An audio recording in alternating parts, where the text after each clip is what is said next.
ನಮಸ್ಕಾರ ಸ್ನೇಹಿತರೆ, first day first show Kannada ಅರ್ಪಿಸುವ ಬಿಗ್ ಬಾಸ್ ಅಪ್ಡೇಟ್ಗೆ ಸ್ವಾಗತ. ನಾನು ಸುಜಯರಾಜ್. ಸ್ನೇಹಿತರೆ, ಬಿಗ್ ಬಾಸ್ ಸೀಸನ್ 12ರ 6ನೇ ವಾರದ ಎಲಿಮಿನೇಷನಲ್ಲಿ ಆಚೆ ಬಂದಂತಹ ಚಂದ್ರಪ್ರಭಾ ಅವರು ನಮ್ಮ ಜೊತೆಗಿದ್ದಾರೆ. ಅಫ್ಕೋರ್ಸ್ ಇದನ್ನು ಒಂದು ರೀತಿ ಎಲಿಮಿನೇಷನ್ ಅಂತ ಕನ್ಸಿಡರ್ ಮಾಡೋದಕ್ಕಾಗಲ್ಲ. ಚಂದ್ರಣ್ಣ ಅವರು ತಾವೇ ಮನನೊಂದು ಯಾವುದೋ ಕಾರಣಕ್ಕೆ ಹೊರಬಂದರು ಅಂತ ಬಹಳ ಚೆನ್ನಾಗಿ ನಿಮಗೆಲ್ರಿಗೂ ಗೊತ್ತಿದೆ. ಸದ್ಯಕ್ಕೆ ಆ ಕಾರಣ ಏನು, ಅಷ್ಟಕ್ಕೂ ಅವರಿಗೆ ಅಷ್ಟಾಗಿ ಕಾಡಿದಂತಹ ಒಂದು ಅವಮಾನ ಏನು, ಅದನ್ನು ಅವ್ರ ಹತ್ರನೇ ಕೇಳ್ತಾ ಹೋಗೋಣ ಬನ್ನಿ. Sir, welcome to the show. ನಿಮಗೆ ಸರ್ ನಮಸ್ತೆ ಸರ್. ನೀವು ಬೆಳಗ್ಗೆಯಿಂದ ನನಗೆ ಗೊತ್ತು ಯಾರಿಗೂ ಹೇಳ್ತಾ ಇಲ್ಲ ಏನು ಕಾರಣ ಅಂತ. ಹೊರಗೆ ಬಂದುಬಿಟ್ರಿ ಅಚಾನಕ್ಕಾಗಿ. ಎವ್ರಿಥಿಂಗ್ ಅಂದರೆ ಎಲ್ರಿಗೂ ಸರ್ಪ್ರೈಸಿಂಗ್ ಒಂಥರ. ನೋಡ್ತಾನೆ ಯಾಕೆ ಈಗ ಆಚೆ ಬಂದರು ಅನ್ನೋ ಥರ ಒಂದು ಕುತೂಹಲದಲ್ಲೇ ಪ್ರೇಕ್ಷಕರು ಇನ್ನೂ ಆ ಒಂದು ಕ್ವಶನ್ ಮಾರ್ಕಲ್ಲೇ ಇದ್ದಾರೆ. ಬಟ್ ಸ್ಟಿಲ್ ನೀವು ಹೇಳೋದಕ್ಕೆ ಇಷ್ಟಪಡೋದಾದರೆ ಯಾವ ಕಾರಣಕ್ಕೆ ನೀವು ಎಕ್ಸಾಕ್ಟ್ಲಿ ಆಚೆ ಬಂದ್ರಿ ಅಂತ? ಇಲ್ಲ ಸರ್, ಅದೊಂದು ಕಾರಣ ಮಾತ್ರ ನಾನು ಹೇಳಕ್ಕೆ ಬೇಡ ಅಂತಾನೆ ಇದ್ದೀನಿ. ಯಾಕಂದ್ರೆ ಬಿಕಾಸ್ ಕಲಾವಿದರಿಗೆ ಏನೋ ಒಂದು ಕಲಾವಿದರಾಗಿ ನನಗೆ ಅದು ಅವಮಾನ ಸಹಿಸ್ಕೊಳಕ್ ಆಗಿಲ್ಲ ಅನ್ನೋ ರೀತಿಯೆಲ್ಲ ನೀವು ಹೇಳಿದ್ದೀರಾ ಬೇರೆ ಬೇರೆ ಸಂದರ್ಶನಗಳಲ್ಲಿ. ಇಲ್ಲ, ನಾ ಆ ಥರ ಹೇಳಿಲ್ಲ ಸರ್. ಬಟ್ ನನ್ನಂತನಿಗೆ ಬಿಗ್ ಬಾಸ್ ಬೇಡ, ಯಾಕೆ ಬೇಕು ಬಿಗ್ ಬಾಸ್ ಬೇಡ, ಅಷ್ಟು ಬೇಜಾರಾಗೋಯ್ತು. ಅದಕ್ಕೆ ನಾನು ಹೇಳಲಿಲ್ಲ, ಕೇಳಲಿಲ್ಲ. ಆಚು ಬರಬೇಕು ಅಂತ ನನಗೆ ಮನಸ್ಸಿಗೆ ಒಂದು 4-5 ದಿನದಲ್ಲೂ ಹಂಗೆ ಅನಿಸ್ತಾಯಿತ್ತು, ಹೋಗ್ಬೇಕಾಯ್ತು ಅಂತ ಬೇಜಾರಾಗಿ ಆಚೆಗೆ ಬಂದೆ. ಇದು 4-5 ದಿನ ಅಂತ ನೀವು ಇವಾಗ ಹೇಳ್ತಿದ್ದೀರಾ. ಬಟ್ ನಾವು ಗೇಮ್ ಆಟ ನೋಡ್ತಾ ಇರೋರಿಗೆ ಆ್ಯಕ್ಚುಲಿ ಬೇಜಾರಾಗಿದೆ ಎಲ್ಲೋ ಒಂದು ಕಡೆ ಅಂತ ನಮಗೆಲ್ಲೂ ಅನಿಸಿರ್ಲಿಲ್ಲ ಈ ವೀಕ್. ಅಂದರೆ ಪ್ರೇಕ್ಷಕರಾಗಿ ನಮಗೆ ಎಲ್ಲೂ ಈಗಾಗಲೇ ಚಂದ್ರನಿಗೆ ಬೇಜಾರಾಗ್ಬಿಟ್ಟಿದೆ ಅಂತ ಎಲ್ಲೂ ಅನಿಸಿಲ್ಲ. ಅಂದರೆ ನೀವೆಲ್ಲೂ ತೋರಿಸ್ಕೊಂಡಿಲ್ಲ ಅದನ್ನು. ಸಡನ್ನಾಗಿ ಆ ಒಂದು ಲೈಕ್ ಗಿಲ್ಲಿ ಅವ್ರದ್ದು VT ಎಲ್ಲ ತೋರಿಸುವಾಗ ನೀವಂದರೆ ರಿಷಾ ಮತ್ತು ನಿಮ್ಮ ನಡುವಿನ ಒಂದು ಸಂಬಂಧದ ಬಗ್ಗೆ ಒಂದು ವಿಡಿಯೋ ಎಲ್ಲ ತೋರಿಸುವಾಗ, ಮತ್ತು ಕಾವ್ಯ ಮತ್ತು ಗಿಲ್ಲಿ ಅವ್ರ ಬಗ್ಗೆ ನೀವೇನೋ ಒಂದು ತಪ್ಪಾಗಿ ತಿಳ್ಕೊಂಡಿದ್ದನ್ನು ನೀವು ಹೇಳಿದಾಗ, ಆಗ ಮೋಸ್ಟ್ಲಿ ಏನೋ ಸ್ವಲ್ಪ ನಿಮಗೆ ಅವಮಾನ ಆದಂಗೆ ಆಗಿ ಆಚೆ ಬಂದ್ರೇನೋ ಅಂತ ಎಲ್ರಿಗೂ ಅನಿಸಿದ್ದು. ಇಲ್ಲ ಸರ್, ಆ ಥರ ಏನು, ಯಾಕಂದ್ರೆ ನಮ್ಗೆ ಅದು ಇಲ್ಲಿ ಬೇರೆ ಥರ ಹೋಗೈತೆ, ಜನಗಳು ತಪ್ಪಾಗಿ ತಿಳ್ಕೊಂಡು ಅಂತ ನಮ್ಗೆ ಸತ್ಯವಾಗ್ಲೂ ಗೊತ್ತೇ ಇಲ್ಲ ಈಗಲೂ. ಬಟ್ ಅಲ್ಲೂ ಏನಿಲ್ಲ, ಯಾಕಂದ್ರೆ ನಾವು ತುಂಬ ಜಾಲಿಯಾಗಿದ್ದ ಅಂತಾರು. ನಾವು ಗಿಲ್ಲಿ ಆಗ್ಬೋದು, ಕಾವ್ಯ ಆಗ್ಬೋದು, ತುಂಬ ಚೆನ್ನಾಗಿದ್ದೀವಿ ಅಷ್ಟೇ.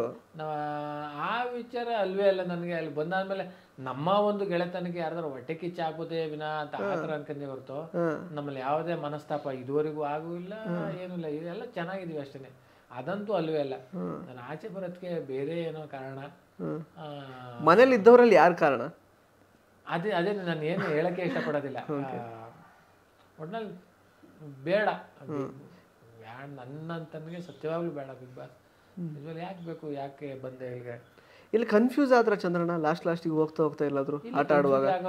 ಯಾಕಂದ್ರೆ ನಾನು ಯಾವ ಕನ್ಫ್ಯೂಸ್ ಆ ಥರ ಏನೂ ಇಲ್ಲ. ಅಂದ್ರೆ ಪರ್ಟಿಕ್ಯುಲರ್ಲಿ ಅದೇ ಕಾವ್ಯ ಮತ್ತು ಗಿಲ್ಲಿ ಅವ್ರ ಬಗ್ಗೆ ನೀವು ಅಂದ್ರೆ ತಂಗಿಯಾಗಿ ಹೇಳ್ತಾ ಇದ್ದೀವಿ ನಾವು, ಅದೆಲ್ಲ ಹೇಳುವಾಗ ಸ್ವಲ್ಪ ಎಲ್ಲ ಕನ್ಫ್ಯೂಸ್ ಆದ್ರು. ಬಿಕಾಸ್ ಎಲ್ರಿಗೂ ಜನರಲ್ ಆಗಿ ಹೊರಗಡೆ ನೋಡ್ತಾ ಇರೋರ್ಗೂ ಗೊತ್ತು ಅವರಿಬ್ರು ಮಧ್ಯೆ ಒಂದು ಪ್ಯೂರ್ ಫ್ರೆಂಡ್ಶಿಪ್ ಇರೋದು ಅಂತ, ಕಾವ್ಯ ಮತ್ತು ಗಿಲ್ಲಿ ಅವ್ರ ಮಧ್ಯೆ.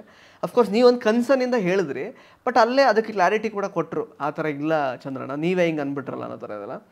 ಬಟ್ ಅದೇ ನಾವು ಹೋಗ್ತಾ ಎಲ್ಲೋ ಚಂದ್ರಪ್ರಭಾ ಅವ್ರು ಸ್ವಲ್ಪ ಕನ್ಫ್ಯೂಸ್ ಆದ್ರೇನೋ ನಿರ್ಧಾರಗಳನ್ನು ತೆಗೆದುಕೊಳ್ಳೋದ್ರಲ್ಲಿ ಅಥವಾ ಒಪಿನಿಯನ್ನ ಹೇಳೋದ್ರಲ್ಲಿ ಅಂತ ನಮಗೆ ಅನ್ನಿಸ್ತಾ. ಆ್ಯಕ್ಚುಲಿ ಇಲ್ಲ, ಆ ಥರ ಕನ್ಫ್ಯೂಸು ಇಲ್ಲ, ಏನೂ ಇಲ್ಲ. ಕನ್ಫ್ಯೂಸ್ ಮಾಡ್ಕೊಂಡಿರದೆ ನೋಡಿದಂಥ ಜನಗಳು ನಮ್ಮ ಚೆನ್ನಾಗಿರೋ ಸಂಬಂಧ ಬಗ್ಗೆ ಅವ್ರು ಕನ್ಫ್ಯೂಸ್ ಆಗೋರೆ ಅಂತ ನನಗೆ ಅನಿಸ್ತದೆ.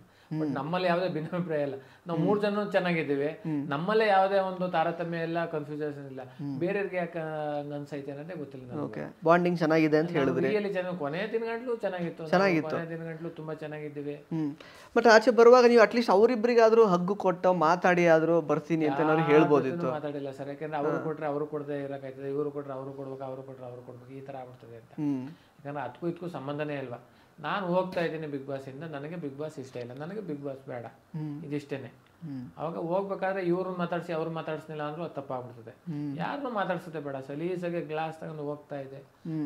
ರಕ್ಷಿತಾ ಅನ್ನೋ ಹುಡುಗಿ ತುಂಬಾ ತಬ್ಬಿಟ್ಕೊಂಡು ತುಂಬಾ ಹೇಳ್ತಾ ಇದ್ದೆ. ಅವಾಗ್ಲೂ ನಾನು ಮಾತಾಡ್ಸ್ನಿಲ್ಲ, ಸುಮ್ಮನೆ ಒಂದು ತಪ್ಕೊಂಡೆ, ತಲೆ ಸವರಿ. ಆಮೇಲೆ ಹಾಗೆ ನಾನು ತುಂಬ ಹೊರಟ್ಬಿಟ್ಟೆ. ನಾನು ಬಿಗ್ ಬಾಸ್ ಮನೇನೂ ನಾನು ತಿರುಗಿ ನೋಡಲಿಲ್ಲ, ಅಷ್ಟೊಂದೆಲ್ಲ ಹೋಗಿದ್ರು ನಾನು ಅವ್ರನ್ನೂ ತಿರುಗಿ ನೋಡಲಿಲ್ಲ. ನೋಡಬೇಕು ಅಂತ ನನಗೆ ಅನ್ನಿಸ್ಲಿಲ್ಲ, ಹೋಗ್ಬೇಕು ಅಷ್ಟೇ, ಬೇಡ ಅಷ್ಟೇ. ಸರಿ ಚಂದ್ರಣ್ಣ, ಅಂದರೆ ಆಚೆ ಬಂದಿದ್ದೀರಾ, ನಿಮ್ಮ ನಿರ್ಧಾರ ಅದು. ಬಟ್ ಈಗ 40 ದಿನಗಳ ಕಾಲ ಆಲ್ಮೋಸ್ಟ್ ಬಿಗ್ ಬಾಸ್ ಮನೇಲಿದ್ರಿ. ಎಲ್ಲಾದರೂ ಒಂದು ಸ್ವಲ್ಪ ಏನಾದರೂ ಗಿಲ್ಟ್ ಫೀಲ್ ಆಗುತ್ತೆ, ಅಯ್ಯೋ ಅಂದರೆ ಬಂದ್ಬಿಟ್ಟು? ಅಫ್ಕೋರ್ಸ್ ಈಗ ಲಾಸ್ಟಲ್ಲಿ ಹಂಗೆ ನೋಡೋಕೆ ಹೋದ್ರೆ, ಅಪಾರ್ಟ್ ಫ್ರಮ್ ನೀವು ಅಸಮಾಧಾನದಿಂದ ಹೊರಗೆ ಬಂದಿದ್ದನ್ನು ಹೊರತುಪಡಿಸಿ ಕೂಡ ಲಾಸ್ಟಲ್ಲಿ ನೀವು ಮತ್ತು ಸುದಿ ಅವರು ಇದ್ದಿದ್ದು, ಅಂದರೆ ವೋಟಿಂಗ್ ಪ್ರಕಾರ ಕೂಡ ಅವ್ರು ಸೇಫ್ ಆಗಿಬಿಟ್ರು, ನಿಮಗೆ ಅದು ಬಂತು actually. But as per the voting ನೋಡಿರ್ತಿದ್ರೆ ಇನ್ನೇನಿರ್ತಿತ್ತೋ ಗೊತ್ತಿಲ್ಲ, ಬಹುಶಃ ಅವ್ರದ್ದೇ ಲೀಸ್ಟ್ ವೋಟಿಂಗ್ ಬಂದಿರ್ತಿತ್ತೇನೋ, ಅದು ಗೊತ್ತಿಲ್ಲ. ಅದಿನ್ನೂ ಗೊತ್ತಾಗಲಿಲ್ಲ ಯಾರಿಗೆ last finally last voting list ಯಾರಿಗೆ ಬಂತು ಅಂತ. ಬಟ್ ನಿಮಗೆ ಎಲ್ಲೂ ಅನಿಸ್ತಾ ಇಲ್ವಾ, ಗಿಲ್ಟ್ ಫೀಲ್ ಆಗ್ತಿಲ್ವಾ, ನಾನು ಬರಬಾರ್ದಿತ್ತು ಅನ್ನೋ ಥರ ಎಲ್ಲ ಅನಿಸಿಲ್ಲ? ಬೇಡ ಅಂತಾನೆ ಬಂದೇ ವಿನ ನಾನು ಗೆಲ್ಬೇಕು ಅಂತ ಇತ್ಕೊಂಡು ಬೈ ಚಾನ್ಸ್ ಅವರೇ ನನ್ನ ಚಂದ್ರಪ್ರಭಾ ಎಲಿಮಿನೇಟ್ ಅಂತ ಮಾಡಿದ್ರೆ ತುಂಬಾ ಗಿಲ್ಟ್ ಕಾಣೋದು. ಹೋಗ್ಬೇಕಾದ್ರೆ ತಪ್ಕೊಂಡಿ ಅವ್ರನ್ನೆಲ್ಲ ಎಲ್ಲರಿಗೂ ವಿಶ್ ಮಾಡ್ಕೊಂಡು ಬರ್ತಾ ಬಿಗ್ ಬಾಸ್ ಮನೆ ನೋಡ್ಕೊಂಡು ಬರೋವಾಗೆಲ್ಲ ಫೀಲ್ ಆಗೋದು. ಬಟ್ ನಾನೇ ಸ್ವಯಂ ಘೋಷಿತವಾಗಿ ನನಗೆ ಬೇಡವೇ ಬೇಡ ಅಂತ ಅನ್ಕೊಂಬರ್ಬೇಕಾದ್ರೆ ನನಗೆ ಆ ಥರ ಯಾವುದು ಗಿಲ್ಟು ಕಾಡಿಲ್ಲ. ಆಕ್ಚುಲ್ ವೋಟಿಂಗ್ ಎಷ್ಟು ಬಂತು ಅನ್ನೋ ಕುತೂಹಲ ಇಲ್ವಾ ನಿಮಗೆ? ಫೈನಲ್ ರಿಸಲ್ಟ್ ಏನು ಅಂತ ಸುದಿ ಮತ್ತೆ ನಿಮ್ಮ ಮಧ್ಯೆ ಆ ಥರ ಏನೂ ಇಲ್ಲ. ಯಾಕಂದ್ರೆ ನನ್ನ ಎಷ್ಟು ಪ್ರೀತಿ ಮಾಡವ್ರೆ ಅಂತ ನಾನು ಗಿಚ್ಚಿಗಳಲ್ಲಿ ನೋಡಿದ್ದೀನಿ. ನನ್ನ ಅಭಿಮಾನಿಗಳು ಎಷ್ಟು ಜನ ನನ್ನ ಕಾಮಿಡಿನ ಇಷ್ಟಪಟ್ಟವ್ರೆ ಅಂತ ತುಂಬ ಎಲ್ಲ ಪ್ರೀತಿ ಪಟ್ಟು ನನ್ನ ವಿನ್ನರು ಕೂಡ ಮಾಡಿದ್ದಾರೆ. ಅದರಿಂದ ಓಟು ಗೀಟು ಹೌದಲ್ಲ, ನಾನೇ ಹೋಗ್ತೀನಿ ಅಂತಂದೆ ಬಿಗ್ ಬಾಸ್ ರೂಲ್ಸ್ ನಿಯಮ ದಾಟಿ ನಾನು ಆ ಬಾಗಿಲನ್ನ ದಾಟಿ ಎಲ್ಲ ಬಂದೆ ಅಂದರೆ ಬಿಗ್ ಬಾಸ್ ನಿಯಮನ ರೂಲ್ಸ್ ಬ್ರೇಕ್ ಮಾಡಿದೆ ಅಂತ ಅರ್ಥ. ನಾವು ಏನೇ ಆಟ ಆಡಿದ್ರು ಬಿಗ್ ಬಾಸ್ ಒಂದು ನಿಯಮಗಳಿರುತ್ತೆ, ಅದನ್ನ ಯಾರು ಬ್ರೇಕ್ ಮಾಡಬಾರ್ದು. ಆ ಥರ ನಾನು ಬ್ರೇಕ್ ಮಾಡ್ಕೊಂಡು ಇಲ್ಲ ನಾನು ಓದೇ ಹೋಗ್ತೀನಿ ನನಗೆ ಬೇಡ ಅಂತ ಅಂದಾಗ ನೀನೇ ಹೋಗ್ತೀನಿ ಅಂತ ಇದೆಯಾ, ಹಂಗಾದ್ರೆ ಬನ್ನಿ ಅಂತ ಕರೆಕ್ಟ್. ಇನ್ನು ಇಷ್ಟು ದಿನಗಳ ಕಾಲ ಮನೇಲಿದ್ದರೆ ತುಂಬ ಹೈಲೈಟ್ಸ್ ಅಂತ ಅನಿಸಿದ್ದು ಆ್ಯಕ್ಚುಲಿ ನಿಮ್ಮ ಆಟದಲ್ಲಿ ಒಂದು ಸತೀಶ್ ಅವ್ರ ಜೊತೆಗೆ ನೀವು ಮಾಡ್ಕೊಂಡಂತಹ ಒಂದು ಜಗಳ. ಅಂದರೆ ಸಾಕಷ್ಟು ಪೇಷನ್ಸ್ನ ನೀವು ತೋರಿಸಿದ್ರಿ ಕೂಡ, ಪೇಷನ್ಸಲ್ಲಿ ಅವ್ರ ಜೊತೆಗೆ ಇರ್ತಾಯಿದ್ರಿ. ಅಂದರೆ 2-3 ಗಂಟೆ ಅವರು ಬಿಡ್ತಿರ್ಲಿಲ್ಲ, ಮೇಕಪ್ ಮಾಡ್ಕೊಳ್ಳೋದು, ಬಾತ್ರೂಮಲ್ಲೇ ಇರಬೇಕಾದಂತಹ ಸಂದರ್ಭ. ಸಾಕಷ್ಟು ತಾಳ್ಮೆಯಿಂದ ಇದ್ರಿ. ಒಂದು ಸಂದರ್ಭದಲ್ಲಿ ಅದು ಬ್ಲಾಸ್ಟ್ ಆದ್ರಿ ಕೂಡ. ಅದಾದಮೇಲೆ ಸಾಕಷ್ಟು ಲೈಕ್ ಅಮ್ಮನ ಬಗ್ಗೆ ಹಾಡು ಹೇಳಿದ್ದಾಗಿರ್ಬೋದು, ಕೆಲವೊಂದಷ್ಟು ಟಾಸ್ಕ್ಗಳಲ್ಲಿ ತೊಡಗಿಕೊಂಡಿದ್ದಾಗಿರ್ಬೋದು, ಕೆಲವೊಂದಷ್ಟು ಫಿಸಿಕಲ್ ಟಾಸ್ಕ್ಗಳಲ್ಲಿ ನೀವೇ ಭಾಗವಹಿಸಲಿಲ್ಲ, ಬೇಡ ಏನಾದರೂ ಸಮಸ್ಯೆ ಆದರೆ ಅಂತ. ಸೊ ಓವರಾಲ್ ಆಗಿ ಚೆನ್ನಾಗಿ ಜೀವಿಸಿದ್ರಿ ಮನೆ ಒಳಗಡೆ ಅಂತ ಅನ್ಸುತ್ತಾ ನಿಮಗೆ? ಕಂಟೆಂಟ್ ನಾನು 100% ನಾನಿದ್ದೆ. ಯಾಕಂದ್ರೆ ನಾನು ಈ ವಾರ ಉತ್ತಮನೂ ತಗೊಂಡಿದ್ದೆ. ಹೌದು, ಉತ್ತಮ ತಗೊಂಡು ಆಚೆ ಬಂದಿರೋ ಏಕೈಕ ಕಂಟೆಸ್ಟೆಂಟ್. ಉತ್ತಮ ತಗೊಂಡು ನಾನು ಆಚೆಗೆ ಹೋಗ್ಬೇಕು ಅಂತ ಬಂದೆ. ನನಗೆ ಕಾನ್ಫಿಡೆಂಟ್ ಇತ್ತು ನಾನು ಇನ್ನೂ ಅಷ್ಟು ದಿನ ಇರ್ತೀನಿ ಅಂತ. ಗೆಲ್ಲೋದು ಬಿಡೋದು ಬೇರೆ, ಬಟ್ ಇನ್ನೂ ಒಂದಷ್ಟು ಜರ್ನಿ ಮಾಡ್ತೀನಿ ಅಂತ ನನಗೆ ಕಾನ್ಫಿಡೆಂಟ್ ಇತ್ತು. ನಾನು ಆಡ್ತಾ ಇದ್ದೆ ಜನಗಳಿಗೆ, ಆಡ್ತಾ ಇದ್ದೆ ನಾನು ಹೇಗಿದೆ ನನಗೆ ಗೊತ್ತಾಗ್ಬಿಡ್ತದೆ. ಯಾಕಂದ್ರೆ ಅಲ್ಲಿ ಟೀಮ್ನಲ್ಲಿ ಎಲ್ಲ ಅಷ್ಟು ಜನದ ಇದರಲ್ಲಿ ಆಡೋ ಗೊತ್ತಾಗ್ಬಿಡ್ತದೆ ಜಡ್ಜ್ಮೆಂಟ್ ನಾನು ಆಡ್ತಾ ಇದ್ದೆ ಇಲ್ವಾ ಅನ್ನೋದು. ನಾನು ಆಡ್ತಾ ಇದ್ದೆ, ಅದ್ರ ಬಗ್ಗೆ ತುಂಬ ಖುಷಿ ಆಯ್ತೆ. ಆದರೆ ನನಗೆ ಬೇಡ ಅಂತ ಅನ್ನಿಸ್ತು. ಅಂದರೆ ನನ್ನ ಪ್ರಶ್ನೆಗಳೆಲ್ಲ ಕೇವಲ ಪ್ರೇಕ್ಷಕರ ಪ್ರಶ್ನೆಗಳು, ನಾನು ಅವರ ಪ್ರತಿನಿಧಿ ಅಷ್ಟೇ. ಅದೇ ಒಂದು ನೀವು ಗಿಲ್ಲಿ ಕಾವ್ಯ ಅದರದ್ದು ಕ್ಲಾರಿಫಿಕೇಶನ್ ಕೊಟ್ರಿ, ಅದಂತೂ ಅಲ್ಲ ನಾವು ಚೆನ್ನಾಗಿದ್ದೀವಿ ಅಂತ. ಸೊ ಅದಲ್ಲ. ಮತ್ತು ಇನ್ನು ಏನು ಬೇಜಾರಾಯ್ತು ಅಂದರೆ ನಮಗೆ ಅಂದರೆ ಗಿಲ್ಲಿ ಕಡೆಯಿಂದ ಏನೋ ಅವಮಾನ ಆ ಥರದ್ದು ಏನಾದ್ರು ಆಯ್ತಾ ನಿಮಗೆ? ಕಾಲು ಎಳಿತಾ ಇರ್ತಾರೆ ತುಂಬ, ಒಂದೊಂದ್ಸಲ ಅತಿರೇಕ ಆಗುತ್ತದು ಒಂದೊಂದ್ಸಲ. ಇಲ್ಲ, ಯಾಕೆಂದ್ರೆ ಅವನು ನಾನು ಇಲ್ಲೇ ಹೊರಗಡೆ ಕ್ಲೋಸ್ ಫ್ರೆಂಡ್ ಜೊತೆನಲ್ಲಿ ಕಾರ್ಯಕ್ರಮಕ್ಕೆಲ್ಲ ಮಾಡಿ ತುಂಬ ಚೆನ್ನಾಗಿದ್ದೀವಿ ನಾವು. ಅಲ್ಲೂ ತುಂಬ ಚೆನ್ನಾಗಿತ್ತು. ನಮಗೆ ನಮ್ಮ 3 ಜನದ ಬಗ್ಗೆ ಹಿಂಗೆ ಹೋಗೈತೆ ಅಂತ ನಂಬಕ್ಕೂ ಅಸಾಧ್ಯ. ಯಾಕಂದ್ರೆ ಬೇರೆ ಬಗ್ಗೆ ಹೋಗಿದ್ರೆ ಸತೀಶಣ್ಣನ ಬಗ್ಗೆ ಹೋಗೈತೆ, ಓಕೆ ಅವನು ಹಂಗೆ ಹೇಳ್ಕೊಂಡವನೇ ನಾಟಕ ಗಿಟ್ಕ ಅಂತ ಅದು ಓಕೆ, ಅದು ನಂಬೋದು. ಇದು ನಾವು ಚೆನ್ನಾಗಿದ್ದೀವಿ, ನಮ್ಮಲ್ಲಿ ನಮ್ಮ 3 ಜನದಲ್ಲಿ ಮನಸ್ತಾಪ ಬಂದೇ ಇಲ್ಲ, ಒಂದು ಇಷ್ಟುದನ್ನು ಮನಸ್ತಾಪ ಬಂದಿಲ್ಲ. ನಾವೇನು ಮಾಡ್ರು ಒಂದು ಕಾಮಿಡಿ ಎಂಟರ್ಟೈನ್ಮೆಂಟಾಗೆ ಮಾಡ್ಕೊಂಡು ಹೋಗ್ತಾ ಇದ್ದೋ. ಗಿಲ್ಲಿ ನನ್ನ ರೇಗ್ಸನ್ನು, ನಾನು ಅವ್ನು ರೇಗ್ಸುವೆ. ಆಮೇಲೆ ಹಣ ನೋಡು ಹಿಂಗೆ ರೇಗಿಸ್ತಾನೆ ನೋಡು, ಅವಾಗೆ ನನ್ನ ತಂಗಿ ಹಿಂಗಂತಾಳೆ, ಅಲ್ಲ ನನ್ನ ತಂಗಿ ರೇಗಿಸಿ ಅಂತ ನಾನು ಎಷ್ಟೋ ಸಲ ತಮಾಷೆಗೆ ಈ ಥರ ಎಲ್ಲ ಆಟ ಆಡ್ಕೊಂಡಿದ್ದಂತಾರೆ ನಾವು. ನಮ್ಮಲ್ಲಿ ಆ ಥರದ್ದು ಏನೆಲ್ಲ ಚೆನ್ನಾಗಿದೆ, ಬಟ್ ಅದನ್ನ ಕೆಲವರು ತಪ್ಪಾಗಿ ಅರ್ಥ. ಹೌದು, ಕೆಲವ್ರು ಗಿಲ್ಲಿ ಚೆನ್ನಾಗಿ ಹೋಗ್ತಿದ್ದಾನೆ ಅಂತ ಒಂದು ಬೇಜಾರು ಇತ್ತು ಅನ್ನೋ ಥರ ಎಲ್ಲ ಮಾತಾಡಿದ್ದಾರೆ. ಆ್ಯಕ್ಚುಲಿ ಚೆನ್ನಾಗಿ ಹೋಗ್ತಿದೆ ಅವ್ರದ್ದು ಗೇಮ್ ಎಲ್ಲ, ಸಖತ್ತಾಗಿ ರೆಸ್ಪಾನ್ಸ್ ಬರ್ತಿದೆ ಅಂತ. ಸೊ ಅದೆಲ್ಲ ಏನಿಲ್ಲ. ಅಲ್ಲಿ ಯಾರು ಚೆನ್ನಾಗಿ ಹೋಗ್ತಾರೆ ಯಾರು ಫೇಲ್ಯೂರ್ ಆಗೋರೆ ಅಂತ ಯಾವ ಜಡ್ಜ್ಮೆಂಟು ಸಿಗೋದಿಲ್ಲ ಸತ್ಯ. ಯಾಕೆಂದ್ರೆ ನಾವು ಇಲ್ಲೂ ಬಂದಾಗಲೇ ಅಷ್ಟೇ ಏನೋ ಟಿವಿ ಗಿವಿ ಅದು ಇದು ನೋಡಿದಾಗ ಹಂಗೆ ಅನಿಸ್ತದೆ ಅವ್ರು ಚೆನ್ನಾಗಿ ಹೋಗ್ತಾ ಇದೆ ಇವ್ರದ್ದು ಅಂತ. ಬಟ್ ಆ ಮನೆ ಒಳಗಿದ್ದಾಗ ನಮ್ಗೆ ಯಾವುದೇ ಒಂದು ಸಂಪರ್ಕ ಇಲ್ಲದೆ ನಮ್ಮ ಪಾಡಿಗೆ ನಾವು ಇದ್ದಾಗ ಯಾರು ಚೆನ್ನಾಗಿ ಆಗ್ತಾವ್ರೆ ಯಾರು ಚೆನ್ನಾಗಿ ಆಗ್ತಲ್ಲ ಏನು ಜಡ್ಜ್ಮೆಂಟ್ ಇಲ್ಲ, ಗೊತ್ತಿಲ್ಲ. ಈಗ 6 ವಾರದ ಒಂದು ಜರ್ನಿಯಲ್ಲಿ ಈಗ ಸತೀಶ್ ಅವ್ರದ್ದು ಒಂದು ರೀತಿ ಪರ್ಸ್ನಾಲಿಟಿ ನೀವು ಎಕ್ಸ್ಪೀರಿಯನ್ಸ್ ಮಾಡಿದ್ದೀರಾ. ಸೊ ಏನೇನು ಬದಲಾವಣೆ ಆಗಿದೆ ಮನೆ ಒಳಗಡೆ ಇವಾಗ? ಅಂದರೆ ಆಟ ಎಲ್ರಿಗೂ ಅರ್ಥ ಆಗಿದೆ ಅಂತ ಅನ್ಸುತ್ತಾ? ಬಿಕಾಸ್ ಫಸ್ಟ್ ಸ್ಟಾರ್ಟಿಂಗಲ್ಲಿ ಈಗ ನೀವೇ ನೋಡಿರ್ತೀರ ಆ್ಯಕ್ಚುಲಿ 4 ವಾರ ಆದಮೇಲೆನೋ ಸುದೀಪ್ ಅವರು ಅಭಿ ಅವರಿಗೆ ಧನುಷ್ ಅವ್ರಿಗೆ ವೆಲ್ಕಮ್ ಟು ದ ಶೋ ಅಂತ, ವೆಲ್ಕಮ್ ಟು ದ ಗೇಮ್ ಅಂತ ಹೇಳಿದ್ರು. ಸ್ಪಂದನ ಅವರಿಗೂ ಕೂಡ ಅಲ್ಲಿ ತನಕ ಅವ್ರು ಕಾಣಿಸ್ಕೋತಾನೂ ಇರಲಿಲ್ಲ, ಅವ್ರಿಗೆ ಏನು ಮಾಡ್ತಿದ್ದಾರೆ ಅಂತ ನಮಗೂ ಗೊತ್ತಾಗ್ತಿರ್ಲಿಲ್ಲ ಪ್ರೇಕ್ಷಕರಿಗೆ. ಈಗ ಎಲ್ರಿಗೂ ಆ ಒಂದು ಹಿಡಿತ ಸಿಕ್ಕಿದೆ ಅಂತ ಅನ್ಸುತ್ತೆ ನಿಮಗೆ ಮನೆ ಒಳಗಡೆ? ಯಾಕೆಂದ್ರೆ ಫಸ್ಟ್ನೇ ವಾರ 1-2 ವಾರ 3 ವಾರ ಆ ಗ್ರಿಪ್ ಸಿಗೋದೇ ಇಲ್ಲ. ಯಾಕಂದ್ರೆ ಎಲ್ಲ ಹೊಸ ಮುಖಗಳು ಒಬ್ಬೊಬ್ಬರನ್ನ ಪರಿಚಯ ಮಾಡ್ಕೊಂಡು ಆಗ್ತದೆ. ಆಮೇಲೆ ಅವ್ರ ಜೊತೆ ಬೆರಿಬೇಕು, ಆಮೇಲೆ ಒಂದು ಆಟ ಅಂತ ಆಡ್ಬೇಕು, ಇನ್ನೊಂದೇನೋ ಒಂದು ಸ್ನೇಹ ಅಂತ ಬೆಳೆಸ್ಬೇಕು, ಏನೋ ತರಲೆ ತಮಾಷೆ ಅಂತ ಬೆಳೆಸ್ಬೇಕು. ಈ ತರ 1-2 ವಾರ 3 ವಾರ ಆದ್ಮೇಲೆ ಅದು ಸ್ಟ್ರಾಂಗ್ ಆಯ್ತಾ ಹೋಗೋದು. ಈಗ 6 ವಾರ ಆಗಿದೆ ಅಂದ್ರೆ ಇನ್ನೂ ಎಲ್ಲರಿಗೂ ಗೊತ್ತಾಗಿರ್ತದೆ ನಾನು ಇನ್ನೂ ಡೆಲ್ಲಿ ದಿನ ಇನ್ನೂ ನಾನು ಏನ್ ಮಾಡ್ಬೇಕು, ಇಲ್ಲಿ ಉಳಿಬೇಕು ಅಂದ್ರೆ ನಾನು ಇನ್ನೂ ಎಷ್ಟು ಸ್ಟ್ರಾಂಗ್ ಆಗಬೇಕು ಅಂತ ಇನ್ಮೇಲಿಂದ ಶುರು ಆಗ್ತಾ ಹೋಗ್ತಾ ಇರ್ತದೆ. ಯಾಕಂದ್ರೆ ಕಿಚನ್ ಚಪ್ಪಳೆ ನಾನ್ ತಗೋಬೇಕು, ಅವ್ನು ತಗೊಂಡ್ ನಾನ್ ಯಾಕೆ ತಗೋತಾ ಇಲ್ಲ. ಆಮೇಲೆ ಕ್ಯಾಪ್ಟನ್ ಅವನಾಗ ನಾನು ಯಾಕೆ ಇನ್ನೂ ಕ್ಯಾಪ್ಟನ್ ಆಗಿಲ್ಲ, ಉತ್ತಮ ಅವ್ರು ತಗೊಂಡವ್ರೆ ನಾನು ಯಾಕೆ ಉತ್ತಮ ತಗೊಂಡಿಲ್ಲ. ಹಿಂಗೆ ಅವ್ರವರಲ್ಲೇ ಫೈಟ್ ಮಾಡಿ ಎಲ್ಲರೂ ಚೆನ್ನಾಗಿ ಆಡ್ಬೇಕು ಅಂದ್ಬಿಟ್ಟು ಇನ್ಮೇಲೆ ಎಲ್ಲರೂ ಬೂಸ್ಟ್ ಅಪ್ ಆಗಿ ಶುರು ಮಾಡ್ತಾರೆ. ಯಾರು ನಿಮ್ಮ ಪ್ರಕಾರ ಫೇಕ್ ಆಗಿದ್ದಾರೆ ಅಂದ್ರೆ ನ್ಯಾಚುರಲ್ ಆಗಿ ಯಾರು ಇಲ್ಲ ನಿಮ್ಮ ಪ್ರಕಾರ? ಸರ್ ಅದು ಜಡ್ಜ್ಮೆಂಟೇ ಮಾಡೋಕ್ಕಾಗಲ್ಲ ಸತ್ಯವಾಗ್ಲು. ಯಾಕೆ ಅಂದ್ರೆ ಈಗ ಇಲ್ಲಿ ನೋಡಿದಾಗ ಏನೋ ಬೇರೆ ತರದಲ್ಲಿ ಕಾಣಿಸ್ಬೋದು, ಬಟ್ ಒಂದ್ ಮನೆ ಒಳಗಿದ್ದಾಗ ಯಾರು ಫೇಕು ಯಾರು ಡ್ರಾಮಾ ಗೊತ್ತೇ ಆಗ್ತಿಲ್ಲ ಸರ್. ಅಲ್ಲ ಅವರಾಗೆ ಅವ್ರು ಇರೋದು ಅಂತ ಯಾರು ಇದ್ದಾರ ಅಟ್ಲೀಸ್ಟ್? ಖಂಡಿತ. ಈಗ ನಾನು ನಿಮ್ ನೋಡ್ತಾ ಇದ್ದೀನಿ, ನೀವು ನನ್ನ ನೋಡ್ತಾ ಇದ್ದೀರಿ. ನಾನು ನಿಮ್ನ ನೋಡಿದಾಗ ಒರಿಜಿನಲ್ ಕ್ಯಾರೆಕ್ಟರ್ ಅಪ್ಪ ಇವ್ರು ಇದೇ ತರನೇ ಇಂಟರ್ವ್ಯೂ ಮಾಡೋದು ಅಂತ ನಾನು ಅನ್ಕೋತೀನಿ. ಈಗ ನಿಮ್ ನೋಡಿದ್ರೆ ಫೇಕ್ ಅಂತ ನಾನು ಅದ್ ಹೆಂಗೆ ತಕ್ಷಣ ಕೇಳಕ್ ಸಾಧ್ಯ, ಅಥವಾ ನೀವು ನನ್ನ ಹಂಗೆ ಹೇಳಕ್ಕೆ ಸಾಧ್ಯ? ಗೊತ್ತೇ ಆಗೋದಿಲ್ಲ ಸರ್. ಅವರು ಇರೋ ವ್ಯಕ್ತಿತ್ವನೇ ಆಗೇನೋ ಅಂತ ನನ್ಗೆ ಅನಿಸ್ತದೆ. ನನ್ ನೋಡಿದಾಗ ನಿಮ್ಗೆ ಅನಿಸ್ತದೆ ಓ ಚಂದ್ರಪ್ರಭು ವ್ಯಕ್ತಿತ್ವನೇ ಹಿಂಗೇನೋ ಅಂತ ಅನಿಸ್ತದೆ. ಅದರಿಂದ ನಮ್ಗೆ ಯಾವ್ದೇ ತರದ ಕ್ಲಾರಿಟಿ ಯಾವ್ದೇ ಕಾರಣಕ್ಕೂ ಆ ಮನೆ ಒಳಗೆ ಸಿಗೋದಿಲ್ಲ. ಯಾರು ನ್ಯಾಚುರಲ್ ಆಡ್ತಿದಾರೆ ಗೊತ್ತಿಲ್ಲ, ಯಾರು ಫೇಕ್ ಮಾಡ್ತಾರೆ ಏನು ಗೊತ್ತಿಲ್ಲ, ಸಾಧ್ಯನೇ ಇಲ್ಲ ಸರ್. ಹೋಗ್ಲಿ, ನಿಮ್ ಪ್ರಕಾರ ಟಫ್ ಕಂಟೆಸ್ಟೆಂಟ್ ಅಂತ ಯಾರು ಅನ್ಸಿತ್ತು ನಿಮ್ಗೆ? ಸರ್ ಅದೇ ಟಫ್ ಇದು ಈಸಿ ಅಂತ ಹೇಳಕ್ ಆಗೋದಿಲ್ಲ. ಯಾಕೆಂದ್ರೆ ಅಲ್ಲಿ 18 ಜನ ಇದ್ದೀವಿ ಅಂದ್ರೆ 18 ಜನನು ಅವ್ರವರ ಒಂದು ಇದ್ರಲ್ಲಿ ಎಲ್ಲ ತುಂಬಾ ಹೆಸರು ಮಾಡಿರುವಂತವ್ರು, ತುಂಬಾ ಸ್ಟ್ರಾಂಗ್ ಇರೋ ಅಂತಾರೆ. ಈಗ ಪ್ರತಿಯೊಬ್ಬರು ಮಾಳವಾದ್ರೆ ಒಂದು ಒಳ್ಳೆ ಅದ್ಭುತ ಸಿಂಗರ್, ಧನು ಒಬ್ಬ ಒಳ್ಳೆ ಹೀರೋ, ಸೀರಿಯಲ್ ನಲ್ಲಿ ಗೀತಾ ಸೀರಿಯಲ್ ನಲ್ಲಿ ಒಳ್ಳೆ ಹೀರೋ ಪಾತ್ರ ಮಾಡಿ ಇಡೀ ಕರ್ನಾಟಕ ಜನತೆಗೆ ಇಷ್ಟ ಆಗಿರುವಂತ ಒಂದು ಹೀರೋ ಕ್ಯಾರೆಕ್ಟರ್. ಸ್ಪೋರ್ಟ್ಸ್ ಅಂತ ಬಂದಾಗ ತುಂಬಾ ಸ್ಟ್ರಾಂಗ್ ಆಗವ್ರೆ. ಹೊರಗಡೆ ವ್ಯಕ್ತಿತ್ವ ಅಂದಾಗ ತುಂಬಾ ಅವ್ರು ಎಷ್ಟು ಬೇಕಷ್ಟು ಯಾರ ಜೊತೆ ಮಾತಾಡ್ಬೇಕು ಹಂಗಿದ್ದಾರೆ. ಹಂಗೆ ಪ್ರತಿಯೊಬ್ಬರು ಒಬ್ಬ ಅವ್ರವ್ರ ಒಂದು ಇದರಲ್ಲಿ ತುಂಬಾ ಸ್ಟ್ರಾಂಗ್ ಇದ್ದಾರೆ. ಅದರಿಂದ ಯಾರು ಸ್ಟ್ರಾಂಗು ಯಾರು ಬೇಕು ಅಂತ ಹೇಳಕ್ ಆಗತ್ತಿಲ್ಲ. ಈಗ ಅಶ್ವಿನಿ ಮೇಡಮ್ ಅವರು ಒಳ್ಳೆ ಕನ್ನಡ ಪರ ಹೋರಾಟ ಮಾಡೋದು ಹೆಸರು ಇರುವಂತ ಅವರು ಮೇಡಮ್ ಅವರು ಅಲ್ಲೂ ಅದೇ ತರ ತುಂಬಾ ಚೆನ್ನಾಗಿ ಮಾತಾಡ್ತಾರೆ, ಚೆನ್ನಾಗಿ ಕನ್ವೆ ಮಾಡ್ತಾರೆ. ಯಾವ್ದೋ ವಿಚಾರದಲ್ಲಿ ಏನೋ ಒಂದು ಸಣ್ಣ ಪುಟ್ಟ ಜಗಳ ಆಗ್ತದೆ, ಅದು ಎಲ್ಲೂ ಸ್ಟಾಪ್ ಆಗದಂಗೆ ಮಾತು ಬೆಳೆದಾಗ ಯಾರ್ದೋ ತಪ್ಪಾಗಿರ್ತದೆ, ಯಾರ್ದೋ ಸರಿ ಇರ್ತದೆ. ಏನಾರು ಆದಾಗ ಸುದೀಪ್ ಸರ್ ಯಾರು ಸರಿ ಯಾರು ತಪ್ಪು ಯಾಕೆ ಹಿಂಗಾಯ್ತು ಅಂದ್ಬಿಟ್ಟು ಅದ್ರ ಬಗ್ಗೆ ಕೂಲಂಕುಷವಾಗಿ ತಿಳ್ಕೊಂಡು ಇಬ್ರಿಗೂ ತಿಳಿ ಹೇಳ್ತಾರೆ. ಓಕೆ, ಸೊ ಅದೆಲ್ಲ ಇದೆ. ಬಟ್ ಆದರೆ ಇವರು ರಕ್ಷಿತಾ ಅಂದಮೇಲೆ ಈಗ ಅಶ್ವಿನಿ ಅವರಾಗಿರ್ಬೋದು, ರಾಶಿಕಾ, ರಿಷಾ ಸೇರ್ಕೊಂಡಿದ್ದಾರೆ ಈಗ ಹೊಸದಾಗಿ, ಮತ್ತು ಧ್ರುವಂತ್ ಅವರು ಹೊಸ ಸೇರ್ಪಡೆ. ಅವ್ರ ಜೊತೆಗೆ ಇದ್ದು ಅವರಿಂದ ದೂರ ಆಗಿ ಅವ್ರನ್ನೇ ದೂಷಣೆ ಮಾಡ್ತಿರೋದು. ಯಾಕೆ ಎಲ್ಲರೂ ಆ 24 ವರ್ಷದ ಹುಡುಗಿನ ಟಾರ್ಗೆಟ್ ಮಾಡ್ತಿದ್ದಾರೆ ಆ ಥರ ಅಂತ?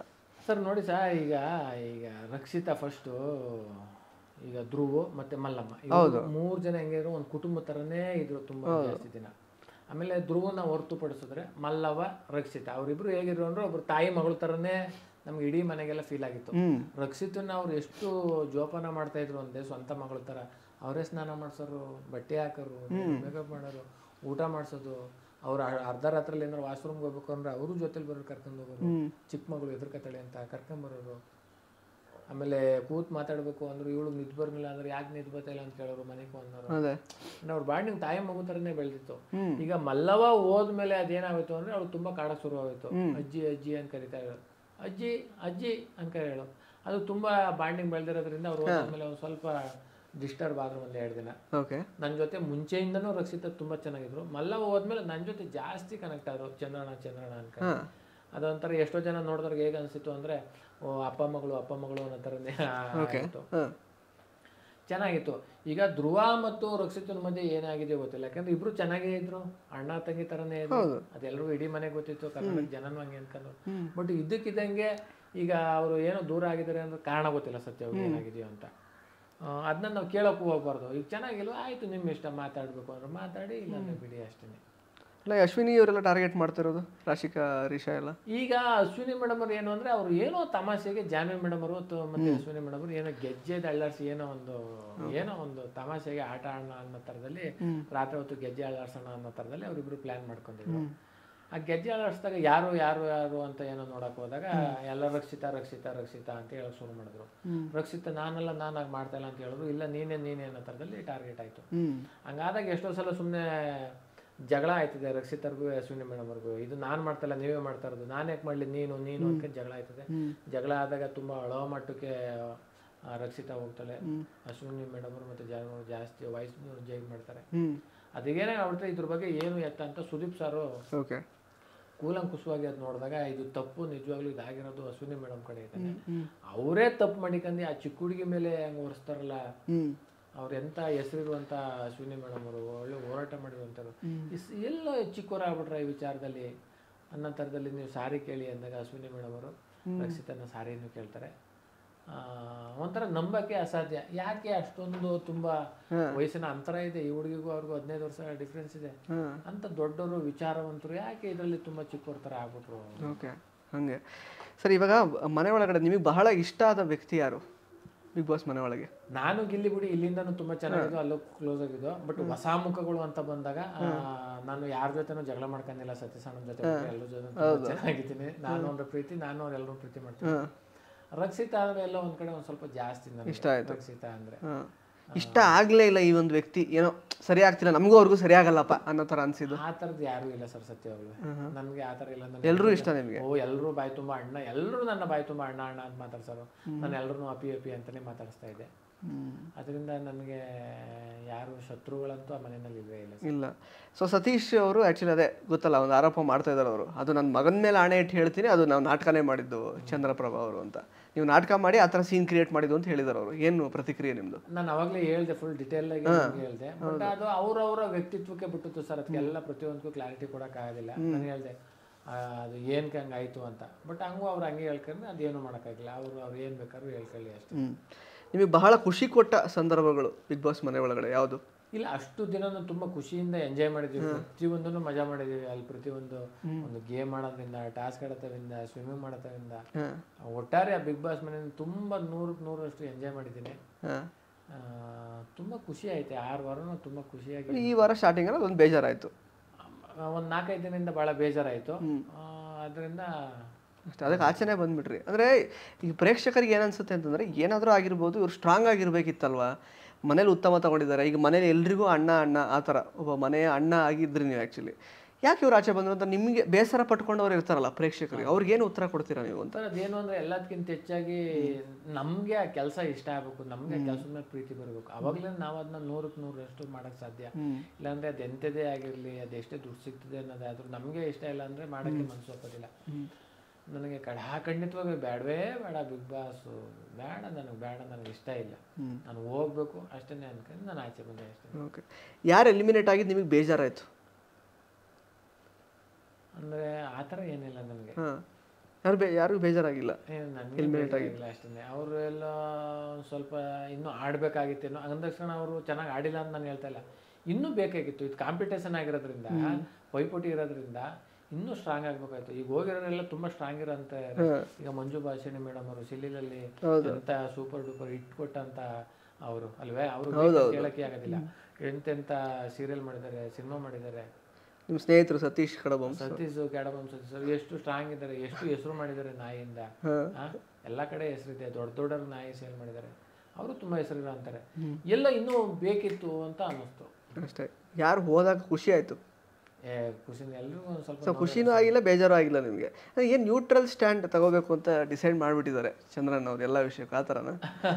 ಹಂಗೇನಿಲ್ಲ ಸರ್. ಇವತ್ತು ಯಾಕಂದ್ರೆ ನಾವ್ ಯಾರು ಆಚೆಗೆ ಕಳ್ಸೋಕೆ ಹೋಗೋದಿಲ್ಲ, ನಾವ್ ಯಾರು ಮನೆ ಒಳಗೂ ಉಳಿಸ್ಕೊಳಕ್ಕಾಗೋದಿಲ್ಲ ನಮ್ಮ ಆಟ ಮಾಡಕ್ಕೆ. ಯಾಕೆಂದ್ರೆ ನಾನು ಇವತ್ತೇನೋ ನಾನು ಆಚೆ ಹೋಗ್ತಾ ಇದ್ದೀನಿ ಅಂದ್ರೆ ನಾನು ಚೆನ್ನಾಗಿ ಆಡಿಲ್ಲ ಅಂತ ಅರ್ಥ. ಆಡ್ತಾ ಇದ್ದೀನಿ ಅಂದ್ರೆ ಚೆನ್ನಾಗಿ, ಅಲ್ಲೇ ಉಳಿದಿದ್ದೀನಿ ಅಂದ್ರೆ ಚೆನ್ನಾಗಿ ಆಡ್ತಾ ಇದ್ದೀನಿ ಅಂತ ಅಷ್ಟೇನೆ. ಅದರಲ್ಲಿ ಓದೋರ್ ಮೇಲೂ ಬೇಜಾರಿಲ್ಲ, ಇರೋರ್ ಬಗ್ಗೆ ಬೇಜಾರಿಲ್ಲ. ಮಲ್ಲವ ಹೋದಾಗ ಒಂದ್ ಸ್ವಲ್ಪ ಜಾಸ್ತಿ ಬೇಸರ ಕಾಡ್ತು. ಏನಕ್ಕೆ ಅಂದ್ರೆ ಆ ವಯಸ್ಸಿನಲ್ಲಿ ಮಲ್ಲವ ಬರೋದಿಲ್ಲ, ಅದೇ ಒಂದ್ ದೊಡ್ಡ ಸಾಧನೆ. ಮಲ್ಲಮ್ಮ ಆ ವಯಸ್ಸಿನಲ್ಲಿ ಹೆಚ್ಚು ಕಡಿಮೆ, ಆ ವಯಸ್ಸಿನಲ್ಲಿ ಬರೋಂಥದ್ದೇ ಒಂದ್ ದೊಡ್ಡ ಸಾಧನೆ. ಬಂದವ್ರಲ್ಲ, ಅಷ್ಟು ವಾರ ಇದ್ರಲ್ಲ. ಆಮೇಲೆ ಕೆಲವೊಂದು ಗೇಮ್ ತುಂಬಾ ಫಾಸ್ಟ್ ಆಗಿ ಆಡಿದ್ದಾರೆ. ಆ ನೀರೊಳಗೆ ಬೀಳೋದಾಗ್ಬೋದು, ಅಲ್ಲಿಂದ ಏನೋ ಕೀ ತಕೊಂಡಿ ಪುನಃ ಫಾಸ್ಟಾಗಿ ಓಡ್ ಬರೋದಾಗ್ಬೋದು, ಇನ್ನೊಂದು ಟಾಸ್ಕಲ್ಲಿ ಯಾವುದೋ ಕಬ್ಬಣದ ಮೇಲೆ ನಡ್ಕೊಂಡು ಹೋಗಿ ಅದು ಜೋಡಿಸೋದಾಗ್ಬೋದು, ತುಂಬಾ ಫಾಸ್ಟಾಗಿ ಮಾಡಿದ್ದಾರೆ. ನಿಜವಾಗ್ಲೂ ಆ ವಯಸ್ಸಿನಲ್ಲಿ ಅಷ್ಟು ಆಡಿದ್ದಾರೆ ಅಂದರೆ ನಿಜವಾಗ್ಲೂ ಮಲ್ಲವನಿಗೆ ಕೈ ಎತ್ತು ಮುಗಿಬೇಕು. ಓಕೆ ಚಂದ್ರಣ್ಣ, ನೀವು ಆ್ಯಕ್ಚುಲಿ ಒಂದು ಮಿರ್ಚಿ ಒಂದು ಟಾಸ್ಕ್ ಇರುತ್ತೆ ಗೊತ್ತಾ, ಇಬ್ಬರು ಬಜ್ಜಿ ಮಾಡೋ ಟಾಸ್ಕ್ ಇರುತ್ತೆ. ಅದರಲ್ಲಿ ನೀವು ಉಸ್ತುವಾರಿ ಅಂದರೆ ನೀವು ಕಾಮೆಂಟ್ರಿ ಎಲ್ಲ ಕೊಡ್ತಾ ಇರ್ತೀರ, ಚೆನ್ನಾಗಿತ್ತು ಇನ್ಫ್ಯಾಕ್ಟ್ ಅದು. ಸೊ ಆ ಕಮೆಂಟ್ರಿ ಒಂದು ಅಂದರೆ ಥೀಮಲ್ಲೇ ಜಸ್ಟ್ ನಾವು ಒಬ್ಬೊಬ್ಬರು ಹೆಸರು ಹೇಳ್ತಾ ಹೋಗ್ತೀನಿ. ಅಂದರೆ ಈಗ ಫಾರ್ ಎಕ್ಸಾಂಪಲ್ ತುಂಬ ಖಾರವಾಗಿದ್ದರೆ ಒಬ್ಬ ವ್ಯಕ್ತಿ, ನೀವು ಮಿರ್ಚಿ ಬಜ್ಜಿ ಅಂತ ಹೇಳ್ಬೋದು, ಇಲ್ಲಾಂದರೆ ಆಲೂ ಬೋಂಡ ಅಂತ ಹೇಳ್ಬೋದು. ಆ ಥರ ಬಜ್ಜಿಗಳಲ್ಲೇ ಬೇರೆ ಬೇರೆ ವಿಧಗಳಿದೆ, ನಿಮ್ಗೆ ಗೊತ್ತಲ್ಲ. ಹೀರೆಕಾಯಿ ಬಜ್ಜಿ ಸಿಗುತ್ತೆ, ಬೇರೆ ಬೇರೆ ಬದನೆಕಾಯಿ ಬಜ್ಜಿ, ಆ ಥರದ್ದೆಲ್ಲ. ಒಬ್ಬೊಬ್ಬರು ಹೆಸರು ಹೇಳ್ತಾ ಹೋಗ್ತೀನಿ, ಜಸ್ಟ್ ಅದನ್ನು ಹೇಳ್ತಾ ಹೋಗಿ. ಬಜ್ಜಿನೇ ಅಲ್ಲ, ಬಜ್ಜಿನೇ, ಬೇರೆ ಏನು ಚೇಂಜ್ ಆಗಲ್ಲ. ಒಂದು ಹೀರೆಕಾಯಿ ಬಜ್ಜಿ, ಒಂದು ಮೆಣಸಿನ್ಕಾಯಿ ಬಜ್ಜಿ, ಒಂದು ಈರುಳ್ಳಿ ಬಜ್ಜಿ, ಆ ಥರ ಪಕೋಡ, ಅದರೊಳಗೆ ಅದೇ ಕ್ಯಾಟಗರಿಗಳು. ಒಬ್ಬೊಬ್ರದ್ದು ಹೆಸರು ಹೇಳಿದಾಗ ಏನು ಅನ್ಸುತ್ತೆ ಅಂತ ನಿಮ್ಗೆ ಹೇಳೋದು ಅಷ್ಟೇ. ಧ್ರುವಂತು ಧ್ರುವಂತೂ ಅದು ಆ ಟ್ಯೂನಲ್ಲಿ ಹೇಳಕ್ ಬರೋದಿಲ್ವಲ್ಲ. ಬಜ್ಜಿ ಅಷ್ಟೇ, ಎಲ್ಲ ಖಾರ ಇರುತ್ತೆ ಆ ಥರದ್ದು. ಧ್ರುವಂತೂ ಅಂದ್ರೆ ಹೆಂಗೆ ಅಂದ್ರೆ ಒಂದ್ಸಲ ದಪ್ಪ ಮೆಣಸಿಕಾಯಿ ಇದ್ದಂಗೆ, ಖಾರನೂ ಇಲ್ಲ ಏನಿಲ್ಲ, ನೋಡೋರ್ಗೆ ಹಂಗೆ ಅನ್ಸುತ್ತೆ ಮೆಣಸಿಕಾಯಿ ಅಂತ, ಬಟ್ ದಪ್ಪ ಮೆಣಸಿಕಾಯಿ ಖಾರ ಇರಲ್ಲ ಆ ಥರ ಮನುಷ್ಯ. ರಕ್ಷಿತಾ ಅವರು? ರಕ್ಷಿತಾ ಒಂಥರ ಹೀರೆಕಾಯಿ, ಇದು ಯಾವ ಹೀರೆಕಾಯ, ಆ ಹೀರೆಕಾಯಿ ಬಜ್ಜಿ ಇದ್ದಂಗೆ ತುಂಬಾ ಟೇಸ್ಟಿ ಇರ್ತದೆ. ಓಕೆ, ಹಾಗೆ ಟೇಸ್ಟಿ ಇರುತ್ತೆ. ರಿಷಾ ಅವರು? ರಿಷಾ ಅವರು ನುಗ್ಗೆಕಾಯಿ ಬಜ್ಜಿನ? ನುಗ್ಗೆಕಾಯಿ ಅಲ್ಲ, ಅವ್ರು ಹೆಂಗೆ ಅಂದ್ರೆ ಆಲೂಗಡ್ಡೆ ಮಾಡ್ತೀವಿ ಗೊತ್ತಾ, ಆ ತರ. ಓಕೆ, ಆಲೂಗಡ್ಡೆ ಬಜ್ಜಿ. ನಮ್ಮ ಇವರು ಗಿಲ್ಲಿ ಒಂಥರ ಸ್ಟ್ರಾಂಗು, ಒಂಥರ ಮೆಣಸಿಕಾಯಿ ಹತ್ರನೇ ಹೋಗಕ್ಕಾಗೋದಿಲ್ಲ, ತುಂಬಾ ಸ್ಟ್ರಾಂಗ್ ಆಗವ್ರೆ ಇರೋದ್ರಲ್ಲಿ. ಅವ್ರು ಕಾಂಪೀಟ್ ಮಾಡೋ ಅಂತಾರೆ, ಇನ್ನೂ ಓಪನ್ ಅಪ್ ಆಗಿಲ್ಲ. ಹೌದಾ? ತುಂಬಾ ಸ್ಟ್ರಾಂಗ್ ಇದ್ದಾನೆ. ಸ್ಟ್ರಾಂಗ್ ಬಜ್ಜಿ, ಒಂಥರ ಸಿಕ್ಕಾಪಟ್ಟೆ ಖಾರ. ಕಾವ್ಯ ಒಂಥರ ಅವ್ರಿಗೆ ದಪ್ಪ ಮೆಣಸಿಕಾಯಿ ಇದ್ದಂಗೆ, ಅಷ್ಟು ಖಾರ ಇಲ್ಲ, ಒಟ್ಟಿನಲ್ಲಿ ದಪ್ಪ ಮೆಣಸಿಕಾಯಿ ತರ ಹೋಗ್ತಾ ಇದ್ದಾರೆ ಅವ್ರಿಗೆ ಫಾಲೋ ಮಾಡ್ಕೊಂಡೆ. ರಾಶಿಕಾ ಸ್ಪೋರ್ಟ್ಸ್ ಅಲ್ಲಿ ಒಂದ್ ಸ್ವಲ್ಪ ಸ್ಟ್ರಾಂಗ್ ಇರೋದ್ರಿಂದ ಒಂಥರ ಈರುಳ್ಳಿ ಬೋಂಡ ಇದ್ದಂಗೆ ಕಟ್ ಮಾಡಕ್ಕೆಲ್ಲ ಖಾರ ಬರ್ತದೆ, ಒಂಚೂರು ಎಚ್ಚರಿಕೆ ಕಟ್ ಮಾಡ್ಕೊಂಡು ತಿನ್ನಕ್ ಬಹಳ ಸ್ವೀಟು. ಹಂಗೆ ಅವ್ರು ತುಂಬಾ ಹೆಣ್ಮಕ್ಳು ಅಂತ ಬಂದಾಗ ಸ್ಪೋರ್ಟ್ಸ್ ಅಲ್ಲಿ ತುಂಬಾ ಸ್ಟ್ರಾಂಗ್ ಅವ್ರೆ ರಾಶಿಕಾ ಅವರು, ಚೆನ್ನಾಗಿ ಆಡ್ತಾವ್ರೆ. ಈರುಳ್ಳಿ ಬಜ್ಜಿ ಸ್ವೀಟ್ ಇರುತ್ತಾ? ಯಾವ ತರ ಸ್ವೀಟ್ ಅಂದ್ರಲ್ಲ, ಅಂದ್ರೆ ಅವ್ರ ಹತ್ರ ಹೋಗಕ್ಕಾಗೋದಿಲ್ಲ. ಈಗ ಈರುಳ್ಳಿಕಾಯಿ, ಈಗ ಮೆಣಸಿಕಾಯಿ ತುಂಬಾ ಸ್ಟ್ರಾಂಗ್, ಕಣ್ಣೀರ್ ಬರುತ್ತೆ ಅವ್ರ ಹತ್ರ ಹೋಗ ಅಂದ್ರೆ ಸ್ಟ್ರಾಂಗ್ ಖಾರ. ಇವರು ಅಷ್ಟೇ ಒಂಥರ ಈರುಳ್ಳಿ ಕಟ್ ಮಾಡಾಕ್ಬೇಕಾದ್ರೆ ಕಣ್ಣೀರ್ ಬರ್ತದೆ ಅಲ್ವಾ, ಅದು ಸ್ಟ್ರಾಂಗು, ಜಾಸ್ತಿ ಹತ್ರ ಹೋಗಕ್ಕಾಗಲ್ಲ, ಕಣ್ಣೀರ್ ಬಂದ್ಬಿಡ್ತದೆ. ಹಂಗೆ ಅವ್ರ ಒಂಥರ ಈರುಳ್ಳಿ ಬೋಂಡ ಇದ್ದಂಗೆ ತುಂಬಾ ಸ್ಟ್ರಾಂಗ್. ರಾಶಿಕಾ ಅವರು. ಅಶ್ವಿನಿ ಅವರು? ಅವರು ಮೆಣಸಿಕಾಯಿ ಬೋಂಡ ಇದ್ದಂಗೆ ಫುಲ್ ಖಾರ, ತುಂಬಾ ಸ್ಟ್ರಾಂಗ್ ಇದ್ದಾರೆ ಅವರು. ಮತ್ತೆ ಇನ್ನು ಉಳಿದಿರೋರು ಇನ್ನೇನು? ಮಲ್ಲಮ್ಮ ಅವ್ರು ತುಂಬಾ ಅದನ್ನ ಹೇಳಿದ್ನಲ್ಲ, ಹೀರೆಕಾಯಿ ಅವರು. ಹೀರೆಕಾಯಿ ಅಂದ್ರೆ ಅಷ್ಟೇನಿಲ್ಲ, ಮಾಡರೇಟ್ ರುಚಿ ಎಲ್ಲ. ಮತ್ತೆ ಇನ್ನು ಬಿಗ್ ಬಾಸ್ ಮನೆ ಒಳಗಡೆ ಇರೋರು ನಮ್ಮ ಇವರು ಲಿeutenant ರಘು. ಅವರು ನೋಡಕ್ಕೆ ಒಳ್ಳೆ ಹಸಿ ಮೆಣಸಿಕಾಯಿ, ಬ್ಯಾಡಗಿ ಮೆಣಸಿಕಾಯಿ ತರ ಅವ್ರೆ. ಒಳಗಡೆ ನೋಡಿದಾಗ ತುಂಬಾ ಮೃದು ಸ್ವಭಾವ, ಮಗುವಿನ ಸ್ವಭಾವದವ್ರು ಅವರು. ಯಾಕಂದ್ರೆ ಅವ್ರು ನೋಡಿ ಮೊದಲನೇ ದಿನನೇ ಬಂದ ಕ್ಷಣ ಕ್ಯಾಪ್ಟನ್ ಆದ್ರು, ಕಿಚನ್ ಚಪ್ಪಳೆ ತಕಂದ್ರು. ಅವಾಗ್ಲೇ ಅನ್ಕೋಬಹುದು ಅವ್ರು ಕೊಟ್ಟಿರೋಂತ ಆಟನ ಎಷ್ಟು ಪ್ರಾಮಾಣಿಕವಾಗಿ, ಎಷ್ಟು ಚೆನ್ನಾಗಿ ಆಡ್ತಾವ್ರೆ ಅಂತ ಎಲ್ರಿಗೂ ಅದೊಂದು ಪಾಠ ಆಯ್ತದೆ. ಅಷ್ಟು ಚೆನ್ನಾಗಿ ಆಡೋದ್ರಿಂದನೇ ಅವರು ಎರಡನ್ನೂ ಕ್ಯಾಪ್ಟನ್ ಆಗ್ಬೋದು, ಕಿಚನ್ ಚಪ್ಪಳೆ ಆಗ್ಬೋದು ತಗೋಕ್ಕೆ ಕಾರಣ. ಅದು ಖಾರ ಸ್ವೀಟ್ ಎರಡು ಇದೆ ಆ ತರ. ಮತ್ತೆ ಸ್ಪಂದನ ಇನ್ನು ಬೇಕು ಅಂತ ಅನಿಸ್ತದೆ. ಖಾರ ಬೇಕಾ, ಉಪ್ಪು ಖಾರ ಎಲ್ಲ ಬೇಕು, ಫುಲ್ ಸಪ್ಪೆ ಚೂರು ಬೇಕು, ಸ್ಟ್ರಾಂಗು, ತಿನ್ನಕ್ಕೆ ಟೇಸ್ಟ್ ಬೇಕು ಅಂತ ಅನಿಸ್ತದೆ. ಟೇಸ್ಟ್ ಇರಬೇಕು, ಬೇಕು ಇನ್ನೂ. ಏನೋ ಉಪ್ಪು ಆಯ್ತಲ್ಲ ಬಿಡಪ್ಪ ಅಂತಾರಲ್ಲ, ಹಂಗೆ ಬಿಡ್ತಾರೆ ಹಿಂಗೆ. ಹಂಗೆ ಸ್ವಲ್ಪ ತಗೊಂಡ್ ತಿನ್ಬೇಕು ಅಂದ್ರೆ ಉಪ್ಪು ಖಾರ ಇದೆಲ್ಲ ಸಾಕತ್ತಾಗದೆ ಅಂತಾರ. ಇನ್ನು ಬೇಕು.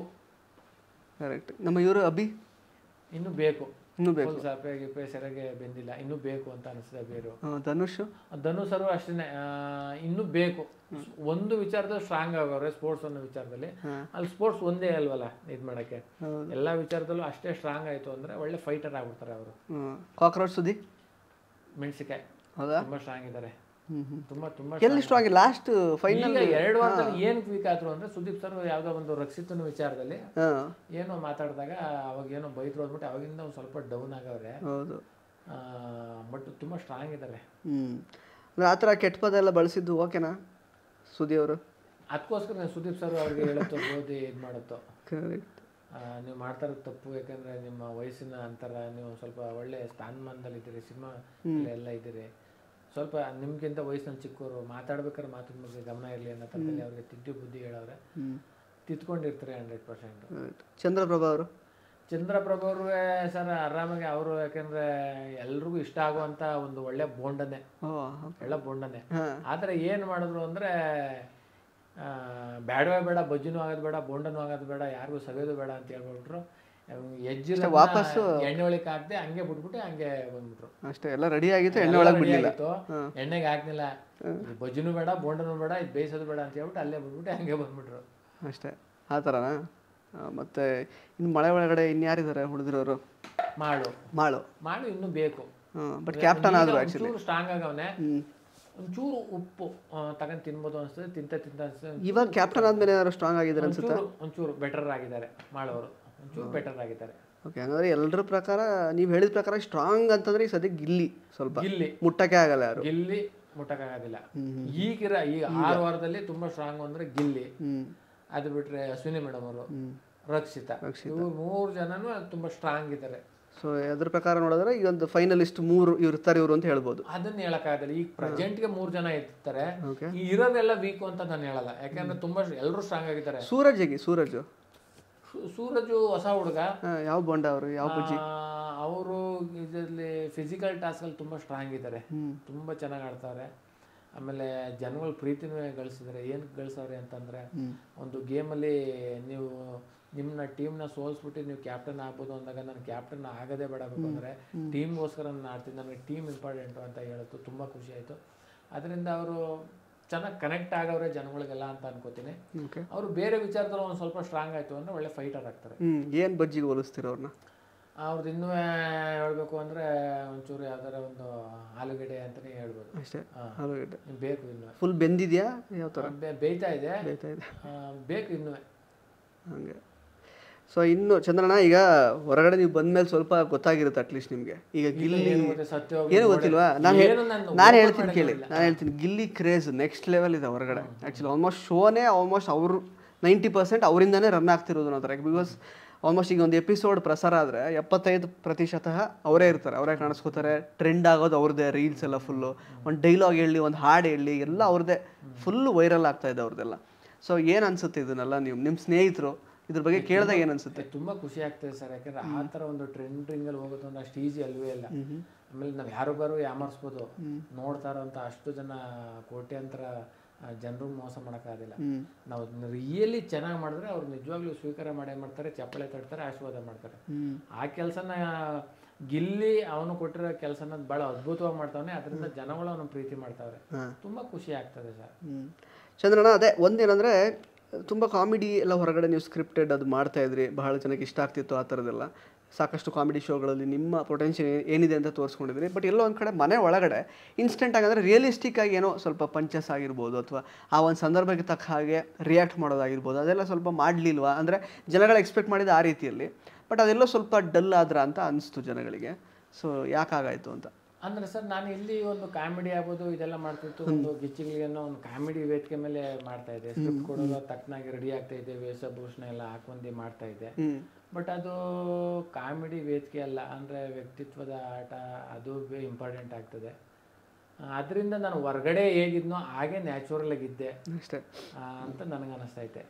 ಪರಿಚಯ ಇದ್ದವ್ರು ಅಂದರೆ ಈಗ ಯಾರ ಜೊತೆ ಕ್ಲೋಸ್ ಆಗಿರ್ತೀರ ಅವ್ರನ್ನೇ ನಾಮಿನೇಷನ್ಗೆ ಹೆಸರು ತಗೋತಾ ಇದ್ರಿ, ಗಿಲ್ಲಿ ಅವ್ರದ್ದೆಲ್ಲ. ಸೊ ಏನಾದ್ರು ಬುದ್ಧಿವಾದ ಹೇಳಕ್ಕಿದ್ರೆ ಫ್ರೆಂಡ್ಸ್ ನಾಮಿನೇಟು ನಾನು ಅವನ್ನ ಯಾವಾಗಲೂ ನಾನು ನಾಮಿನೇಟ್ ಮಾಡಿಲ್ಲ. ಅವನು ಕೊಟ್ಟಿರೋದೇ ಒಂದು ಕಳಪೆ ಕೊಟ್ಟಿದ್ದೆ, ಹೌದು, ಇನ್ನೊಂದ್ಸಲ ಮಸಿ ಬೆಳೆದಿದೆ ಅಷ್ಟೇ. ನಾಮಿನೇಟ್ ಯಾವತ್ತೂ ಮಾಡಿಲ್ಲ, ನಾಮಿನೇಟ್ ಆಗುವಂಥ ಕ್ಯಾಂಡಿಡೇಟೇ ಅಲ್ಲ. ಬಟ್ ಅಂದರೆ ಎಲ್ಲೋ ಒಂದು ಕಡೆ ಅಂದರೆ ಎಲ್ಲೋ ಚಂದ್ರಣ್ಣ ಅವರು ಪರಿಚಯ ಇದ್ದವ್ರಿಗಾದ್ರೆ ಅವರೆಲ್ಲೋ ಹೊಟ್ಟೆಗೆ ಹಾಕೊಂಡು ಬಿಡ್ತಾರೆ ಮೋಸ್ಟ್ಲಿ, ಏನೋ ತಪ್ಪು ತಿಳ್ಕೊಳ್ಳಲ್ಲ. ಬಟ್ ಬೇರೆಯವ್ರಿಗೆ ಹೇಳಕ್ಕೆ ಹೋದ್ರೆ ಸುಮ್ಮನೆ ಎಲ್ಲಿ ಜಗಳ ಆಗುತ್ತೆ ಅಂತ ಹೆದರ್ಕೊಂಡು ಕೊಡ್ತಿರ್ಲಿಲ್ಲ ಅಂತ ಅಂದ್ಕೊಂಡಿದ್ದಾರೆ. ಆಲ್ಮೋಸ್ಟ್ ನಾನು ಅತಿ ಹೆಚ್ಚು ಗಿಲ್ಲಿಗೆನೆ ಕೆಲವೊಂದು ಏನೋ ತಪ್ಪು ಮಾಡಿದಾಗ ಈ ಥರದ್ದು ಬೇಡ ಗೆಳೆಯ ಹೇಳ್ತೀನಿ ಪರ್ಸನಲ್ ಅವನ ಜೊತೆ ಇದ್ದಾಗ. ಏನೋ ಉದಾಹರಣೆಗೆ ಅಲ್ಲಿ ಸುಮಾರು ಜನ ಜೊತೆ ಏನೋ ಒಂದು ಮಾತು ಬೆಳೆದು ಜಗಳ ಆಯಿತು, ಧ್ರುವಂತ್ಗೆ ಮತ್ತೆ ಗಿಲ್ಲಿಗೆ, ಮತ್ತೆ ಅಶ್ವಿನಿ ಮೇಡಮ್ ಅವ್ರಿಗೆ ಮತ್ತೆ ಗಿಲ್ಲಿಗೆ, ಮತ್ತೆ ರಘುವಣ್ಣವ್ರಿಗೆ ಮತ್ತೆ ಗಿಲ್ಲಿಗೆ. ಅಂದರೆ ಗಿಲ್ಲಿ ಅಂದರೆ ಅವ್ರನ್ನ ಜಾಸ್ತಿ ರೇಗ್ಸೋದು ಮಾಡ್ತಿದ್ದಾಗ ಎಷ್ಟೋ ಜಗಳ ಆಯಿತು. ಅವಾಗ ನಾನು ಪರ್ಸನಲಿ ಸುಮ್ಮನೆ ಗಿಲ್ಲಿ ಬೇಡ, ತುಂಬ ರೇಗಿಸ್ದಂಗೆ ಆಯ್ತೈತೆ ಬೇಡ ಅಂತಲೂ ಕೆಲವೊಂದ್ಸಲ ಹೇಳಿದ್ದೀನಿ. ಆಯಿತು ಬಿಡೋಣ ಅಂತಲೂ ಅಂದವನೆ. ಆ ವಿಚಾರದಲ್ಲಿ ಇದ್ದಾಗ ನಾನು ಹಂಗಂದಿದ್ದೀನಿ. ಕಳಪೆ ಕೊಟ್ಟದ್ದು ಏನು ಕಳಪೆ ಕೊಟ್ಟೆ ಅಂದರೆ ಅವನಿಗೆ ಆ ಒಂದು ಬಿಗ್ ಬಾಸ್ ಏನೋ ಒಂದು ಟಾಸ್ಕ್ ಕೊಟ್ಟಿರ್ತದೆ, ಬಜ್ಜಿ ಬೋಂಡ ಇವ್ರು ತರಲೆ ಮಾಡ್ತಾರೆ. ಅವಾಗ ಇವನು ತರಲೆ ಮಾಡಿರೋದ್ರಿಂದ ಅವರ ಟೀಮು ಸೋಲ್ತದೆ. ಆ ಒಂದು ವಿಚಾರಕ್ಕೆ ಆ ಬಜ್ಜಿ ಬೋಂಡ ಮಾಡೋದ್ರಲ್ಲಿ ಸೀರಿಯಸ್ನೆಸ್ ಇಲ್ಲ ಅನ್ನೋ ಒಂದು ಕಾರಣಕ್ಕೆ ಗಿಲ್ಲಿಗೆ ಎಲ್ಲ ಕಳಪೆ ಕೊಡೋದು. ಅದು ಬಿಟ್ರೆ ಬೇರೆ ಯಾವ್ದು ಕಾರಣಕ್ಕೂ ಗಿಲ್ಲಿ ಕಳಪೆ ಕೊಟ್ಟಿಲ್ಲ. ಎಲ್ಲೊಂದ್ ಕಡೆ ಜನಕ್ಕೆ ಅಂದ್ರೆ ಅನ್ಸಿರೋ ಜನಗಳ ಅಭಿಪ್ರಾಯ ಗೊತ್ತಲ್ಲ, ಏನ್ ಬೇಕಾದ್ರೂ ಇರುತ್ತೆ, ಅವರು ಯಾವ ರೀತಿ ಬೇಕಾದ್ರೂ ಜಡ್ಜ್ ಮಾಡ್ತಾರೆ. ಅವ್ರು ಹೇಳ್ತಿರೋದು ಅದೇ, ಎಲ್ಲೋ ಗಿಲ್ಲಿ ಒಂದ್ ಕಡೆ ತುಂಬಾ ಮುಂದೆ ಹೋಗ್ತಾವನೆ ಅಥವಾ ಅವ್ರಿಗೆ ಸಖತ್ತು ಹೈಪ್ ಸಿಗ್ತಾ ಇದೆ ಅನ್ನೋ ಕಾರಣಕ್ಕೆ ಏನೋ ಸ್ವಲ್ಪ ಹೊಟ್ಟೆ ಉರಿಯಿಂದೆಲ್ಲ ಸ್ವಲ್ಪ ಮಾತಾಡಿದ್ರು ಚಂದ್ರಣ್ಣ ಅಂತ ಅನ್ಕೋತಾ ಇದ್ದಾರೆ ಕೆಲವರು. ಎಲ್ಲಾಗೈತೆ ಸರ್, ಎಲ್ಲಿ ಮಾತಾಡಿದ್ದೀನಿ, ಈ ಜನಗಳು ಮಾತಾಡಿದ್ರು ಎಲ್ಲಿ ಮಾತಾಡಿದ್ದೀನಿ? ಎಲ್ಲರೂ ಮಾತಾಡಿದ್ದೀನಿ. ಅದೇ ಜನಗಳ ಆ ಥರ ಏನೋ ಹೊಟ್ಟೆ ಹೊರ್ಕೊಂಡ್ರು ಏನು ಹೇಳಕ್ಕಾಯ್ತದೆ ಸರ್. ನಮ್ಮಲ್ಲೇ ಈಗ ನಿಮ್ಮಲ್ಲಿ ಯಾವುದೇ ಮನಸ್ತಾಪ ಇಲ್ಲ, ನೀವು ಚೆನ್ನಾಗಿದ್ದೀವಿ, ನೋಡಿದ್ರೆ ಏನೋ ಅಂತ ಅನ್ಕೋತಾರೆ ಅಂದ್ರೆ ನಾವೀಗ ಚೆನ್ನಾಗಿದ್ಮೇಲೆ ಅವ್ರಿಗೆ ಯಾಕೆ ನಾವು ತಲೆ ಕೆಡಿಸ್ಕೋಬೇಕು. ಕರೆಕ್ಟ್. ಸೊ ಕ್ಲಾರಿಟಿ ಸಿಕ್ಕಿರುತ್ತೆ ಉತ್ತರದಿಂದ ಅವರಿಗೆ. ಇನ್ನು ನಿಮ್ಮ ಜೀವನದ ವಿಷಯಕ್ಕೆ ಬರೋದಾದ್ರೆ ಪರ್ಸ್ನಲ್ ಲೈಫ್, ಈಗ 6 ವಾರಗಳ ಕಾಲ ಇದ್ರಿ ಆ್ಯಕ್ಚುಲಿ. ಸೊ ಏನೆಲ್ಲ ಸಂಪಾದನೆ ಮಾಡಿದ್ರಿ ಇವಾಗ ಬಿಗ್ ಬಾಸ್ ಮನೆಯಿಂದ? 1.5 ಲಕ್ಷ ಒಂದು ಕೂಪನ್ 50,000ದ್ದು, 1 ಲಕ್ಷ ಕ್ಯಾಶ್ ಪ್ರೈಸ್ ಬಂದಿದೆ. ಅದ್ರ ಜೊತೆಗೆ ಒಂದು ವಾರಕ್ಕೆ ಇಷ್ಟೆಲ್ಲ ಸಂಪಾದನೆ ಮಾಡ್ತಾ ಇದ್ರು ಚಂದ್ರನ್ ಅವರು. ಈಗ ಎಷ್ಟು ತಗೊಂಡಿದ್ದಾರೆ, ಸಂಭಾವನೆ ಎಷ್ಟು ಬಿಗ್ ಬಾಸ್ದು ಅಂತ? ಅದೆಲ್ಲ ಸಂಬಳ ಅವೆಲ್ಲನೂ ಹೇಳಕ್ಕೂ ಹೋಗ್ಬಾರ್ದು ಸರ್. ಗಂಡು ಮಕ್ಳು ಸ್ಯಾಲ್ರಿ ಹೇಳಕ್ ಹೋಗ್ಬಾರ್ದು, ಹೆಣ್ಮಕ್ಳು ವಯಸ್ಸು ಕೇಳಬಾರ್ದು. ನನಗೆ ಹೊರಗಡೆ ತುಂಬಾ ಓಡ್ತಾ ಇದೆ ನಂಬರ್ಗಳು, ಅದಕ್ಕೆ ಅದೇ ಹೊರಗಡೆ ಹೋಗ್ತಾ ಇರಲಿ ಸರ್. ಯಾವುದು ಗಂಡು ಮಕ್ಳು ಸಂಪಾದನೆ ಮಾಡೋದು ಎಷ್ಟು ಸಂಪಾದನೆ ಮಾಡ್ತೈತಿ ಹೇಳಕ್ಕೆ ಹೋಗ್ಬಾರ್ದು. ಬೇಡ, ಏನೋ ಒಂದಷ್ಟು ದಿನಕ್ಕೆ ಏನೋ ಒಂದಷ್ಟು ಸಿಕ್ಕೈತೆ, ಖುಷಿ ಅಷ್ಟೇ. ಆಮೇಲೆ ದುಡ್ಡೇ ಇಂಪಾರ್ಟೆಂಟ್ ಅಲ್ವಲ್ಲ. ಅದೇನು ತುಂಬಾ ದಿನ ಗಂಟ್ಲು ಅದೇನು ನಮ್ಮ ಇದಾಗೋದಿಲ್ವಲ್ಲ, ನಮ್ಮನ್ನ ಬದುಕಿಸೋದಿಲ್ವಲ್ಲ. ಪ್ರತಿದಿನ ದುಡಿಲೇಬೇಕು, ಪ್ರತಿದಿನ ಖರ್ಚಿದ್ದೇ ಇರ್ತದೆ, ಸಹಾಯ ಗಂಟ್ಲು ಹಂಗೆ ಇದ್ದೇ ಇರ್ತದೆ. ಬಟ್ ಎಲ್ಲಕ್ಕಿಂತಲೂ ನಮ್ಗೆ ಏನು ಇಷ್ಟ ಅಂದ್ರೆ ಸಿನಿಮಾದಲ್ಲಿ ಆಕ್ಟ್ ಮಾಡಬೇಕು, ಸಿನಿಮಾದಲ್ಲಿ ಪಾತ್ರ ಮಾಡಬೇಕು. ಕರೆಕ್ಟ್. ನಂಗೆ ಅದೇ ಸಿನಿಮಾ ಅಂತ ಬಂದಿದ್ದು ಡೆವಿಲ್ ಸಿನಿಮಾದಲ್ಲಿ ನಿಮ್ದು ಅವಕಾಶ ಮಿಸ್ ಆಯ್ತಲ್ವಾ ಆ್ಯಕ್ಚುಲಿ? ಯಾಕೆ ಅದು ಮಿಸ್ ಮಾಡ್ಕೊಂಡ್ರಿ? ಅದು ಏನಂದ್ರೆ ಅದು ಏನೋ ತುಂಬಾ ಆರೋಗ್ಯದಲ್ಲಿ ಏನೋ ಏರುಪೇರು ಆಗಿತ್ತೋ ಏನೋ ಸಹ. ಯಾಕಂದ್ರೆ ಡಿ ಬಾಸ್ ಸರ್ ಅಂದ್ರೆ ನನಗೆ ದೊಡ್ಡ ಫ್ಯಾನ್. ನಾನು ಡಿ ಬಾಸ್ಗೆ ಅವ್ರ ಬಗ್ಗೆ ಒಂದು ಸಾಂಗ್ ಮಾಡಿದ್ದೀನಿ, ತುಂಬಾ ವೈರಲ್ ಆಗೈತೆ. ಯಾವ್ದು ಸರ್ ಹೇಳಿ? ಚಂದ್ರಪ್ರಭಾ ಸಿಂಗಾರದ ಡಿ ಬಾಸ್ಗೋಸ್ಕರ, ಡಿ ಬಾಸ್ ಅಂದ್ರೆ ಈ ತರ ಒಂದು ಸಾಂಗ್ ಮಾಡಿದ್ದೀನಿ. ಅದ್ ನಾನು ಒಬ್ಬ ಒಳ್ಳೆ ಸಿಂಗರ್ ಅಲ್ಲ, ನಾನು ಅಭಿಮಾನ, ನಾನು ಆಡ್ಬೇಕು ಅನ್ನೋ ಖುಷಿಗೆ ಆಡಿದ್ದೀನಿ. ಇನ್ನು ಅವ್ರ ಸಿನಿಮಾದಲ್ಲಿ ಮಾಡ್ತಾ ಇದ್ದೀನಿ ಅಂದ್ರೆ ತುಂಬಾ ಖುಷಿ ಅಲ್ವೇ. ಬಟ್ ಏನೋ ಆರೋಗ್ಯದ ಏನೋ ಸಮಸ್ಯೆ ತುಂಬಾ ಜಾಸ್ತಿ, ಹುಷಾರು ಏನೋ ತಪ್ಪಿ ಆಸ್ಪತ್ರೆಯಲ್ಲಿ ಇದ್ನೇನೋ ಅನ್ಸ್ತದೆ, ಮಾರುತಿ ಆಸ್ಪತ್ರೆಯಲ್ಲಿ. ಆ ಕಾರಣಕ್ಕೆ ಹೋಗಿಲ್ಲ ಅಷ್ಟೇನೆ. ಏನು ಆಫರ್, ಯಾವ ಪಾತ್ರ ಅಂತ ಹೇಳಿದ್ರ? Song shooting sir. ನಾನು, ಜಗಪ್ಪ, ಗಿಲ್ಲಿ, ರಾಘು ಇಷ್ಟು ಜನನು ಒಂದು ಸಾಂಗಲ್ಲಿ ದರ್ಶನ್ ಸರ್ ಜೊತೆ ಸಾಂಗಲ್ಲಿ ಇರ್ಬೇಕಿತ್ತು. ಹೇಳಿದ್ರೆ 6 ದಿನ ಏನೋ ಡೇಟ್ಸ್ ಕೊಟ್ಟಿದ್ರು. ಮಾಡಕ್ಕೆ ಏನೋ ಆರೋಗ್ಯ ಸಮಸ್ಯೆಯಿಂದನೋ ಏನೋ ಅಂತ ಅನಿಸ್ತದೆ ಸರ್. ಇಲ್ಲೇ ಆಸ್ಪತ್ರೆಯಲ್ಲಿ ಅಡ್ಮಿಟ್ ಆಗಿದೆ. ಓಕೆ, ಅಷ್ಟೇ. ಬಟ್ ಮಾಡೋಕ್ಕಾಗಿಲ್ಲ, ಬೇಸರ ಇದೆ ಅದ್ರ ಬಗ್ಗೆ ನಿಮಗೆ? ಖಂಡಿತ. ಯಾಕಂದ್ರೆ ದರ್ಶನ್ ಸರ್ ಜೊತೆ ಮಾಡೋದು, ದೊಡ್ಡವ್ರ ಜೊತೆ ಮಾಡೋದು ಅಂದ್ರೆ ನಮ್ಗೆ ಖುಷಿ ಅಲ್ವಾ ಸರ್? ಆ ಥರ ಅವಕಾಶ ಸಿಗುತ್ತೋ ಇಲ್ವೋ, ಅಥವಾ ಇನ್ನು ಎಷ್ಟು ದಿನ ಆಗುತ್ತೋ. ಹೌದು, ಆ ಥರ ಒಂದು ಅವಕಾಶ ಮಿಸ್ ಆದರೆ ಒಂಥರ ನಮಗೂ ಬೇಸರ ಇದ್ದೇ ಇರ್ತದಲ್ಲ ಸರ್. ಕರೆಕ್ಟ್. ಸೊ ಅಂದರೆ ಟೋಟಲಿ 18 ಇಯರ್ಸ್ ಆಫ್ ನಿಮ್ಮ ಒಂದು ಜರ್ನಿ, ಎಂಟರ್ಟೈನ್ಮೆಂಟ್ ಜರ್ನಿ. ಅದಕ್ಕಿಂತ ಮೊದಲು ಗಾರೆ ಕೆಲಸ ಮಾಡ್ತಿದ್ರಿ. ಮತ್ತು ಇತ್ತೀಚೆಗೆ ಒಂದು ಆರ್ಟಿಕಲ್ ಎಲ್ಲ ಬಂತು ಆ್ಯಕ್ಚುಲಿ, ಮತ್ತೇನೋ ಮನೆಯೆಲ್ಲ ಕಟ್ಸಿದ್ರು, ಐಷಾರಾಮಿ ಮನೆ, ಎಷ್ಟೋ ಕೋಟಿಗಟ್ಟಲೆ ಮನೆ. ಅದಾದ್ಮೇಲೆ ಮತ್ತೆ ವಾಪಸ್ಸು ಗಾರೆ ಕೆಲ್ಸಕ್ಕೆ ಬಂದರು ಅನ್ನೋ ಥರ ಆರ್ಟಿಕಲ್ ಎಲ್ಲ ಬಂತು. ಸೊ ಏನದು ಕ್ಲಾರಿಟಿ ಕೊಡಿ. ಏನು ಸರ್, ಕೋಟಿಗಟ್ಟಲೆ ಅಂದ್ರೆ ಕೋಟಿ ಮನೆ ಅಂದರೆ ಏನು ತಮಾಷೆ ಮಾತಾ ಇದೆ ಸರ್? ಏನೋ ಒಂದು ಮನೆ ಕಟ್ಟಿರ್ತೀವಿ, ಐಷಾರಾಮಿ ಮನೆ. ಅದಕ್ಕಿಂತ ಮುಂಚೆ ಚನ್ನಪುರವ್ರು ಯಾವ ಗುಡಿಸ್ಲಲ್ಲಿ ಇದ್ರು ಅಂತ ಯಾರು ಸುದ್ದಿನೇ ಮಾಡಲಿಲ್ಲ ಸರ್, ಯಾರು ಅನ್ಕೊಳ್ಳೇ ಇಲ್ಲ. ಮನೆನೇ ಇರಲಿಲ್ಲ, ಮಳೆ ಬರ್ತಾ ಇರ್ಬೇಕಾರೆ ಎಲ್ಲ ಸೋರ್ಕ ಮಲಗಿದ್ದು, ಮಳೆ ಬತ್ತು ಅನ್ನೋ ಒಳಗಡೆ ಕಪ್ಪೆ ಅವೆಲ್ಲ ಅದ್ಯಾರಿಗೂ ಜನಗಳಿಗೆ ಗೊತ್ತಾಗೋದು, ಅದು ಗೊತ್ತಾಗೋದಿಲ್ಲ. ಏನೋ ಹೊಡೆದೋಗಿರೋ ಮನೆನ ಹೊಡೆದಾಕ್ಬಿಟ್ಟು ಚೆನ್ನಾಗಿರೋ ಮನೆ ಕಟ್ತು ಅಂದ ತಕ್ಷಣ ಏನೋ ದುಡ್ಡು ಸಂಪಾದನೆ ಮಾಡ್ಬಿಟ್ಟ ಅಂತಾನೆ. ಏನಲ್ಲ ಸರ್, ಒಂದು ಮನೆ ಕಟ್ಟಬೇಕಾಯ್ತು. ನಾನು ನನ್ನ ತಮ್ಮ ಸೇರಿಸಿ ಒಂದಷ್ಟು ಏನೋ ಸಾಲ ಮಾಡಿ ಒಂದು ಮನೆ ಮಾಡಿದ್ದೀವಿ. ನಮ್ಮ ತಾಯಿ ಇದ್ದಾರೆ, ನಾನು ಬೆಂಗಳೂರಲ್ಲಿ, ನನ್ನ ತಮ್ಮ ಮೈಸೂರಲ್ಲಿ ಇದ್ದಾನೆ.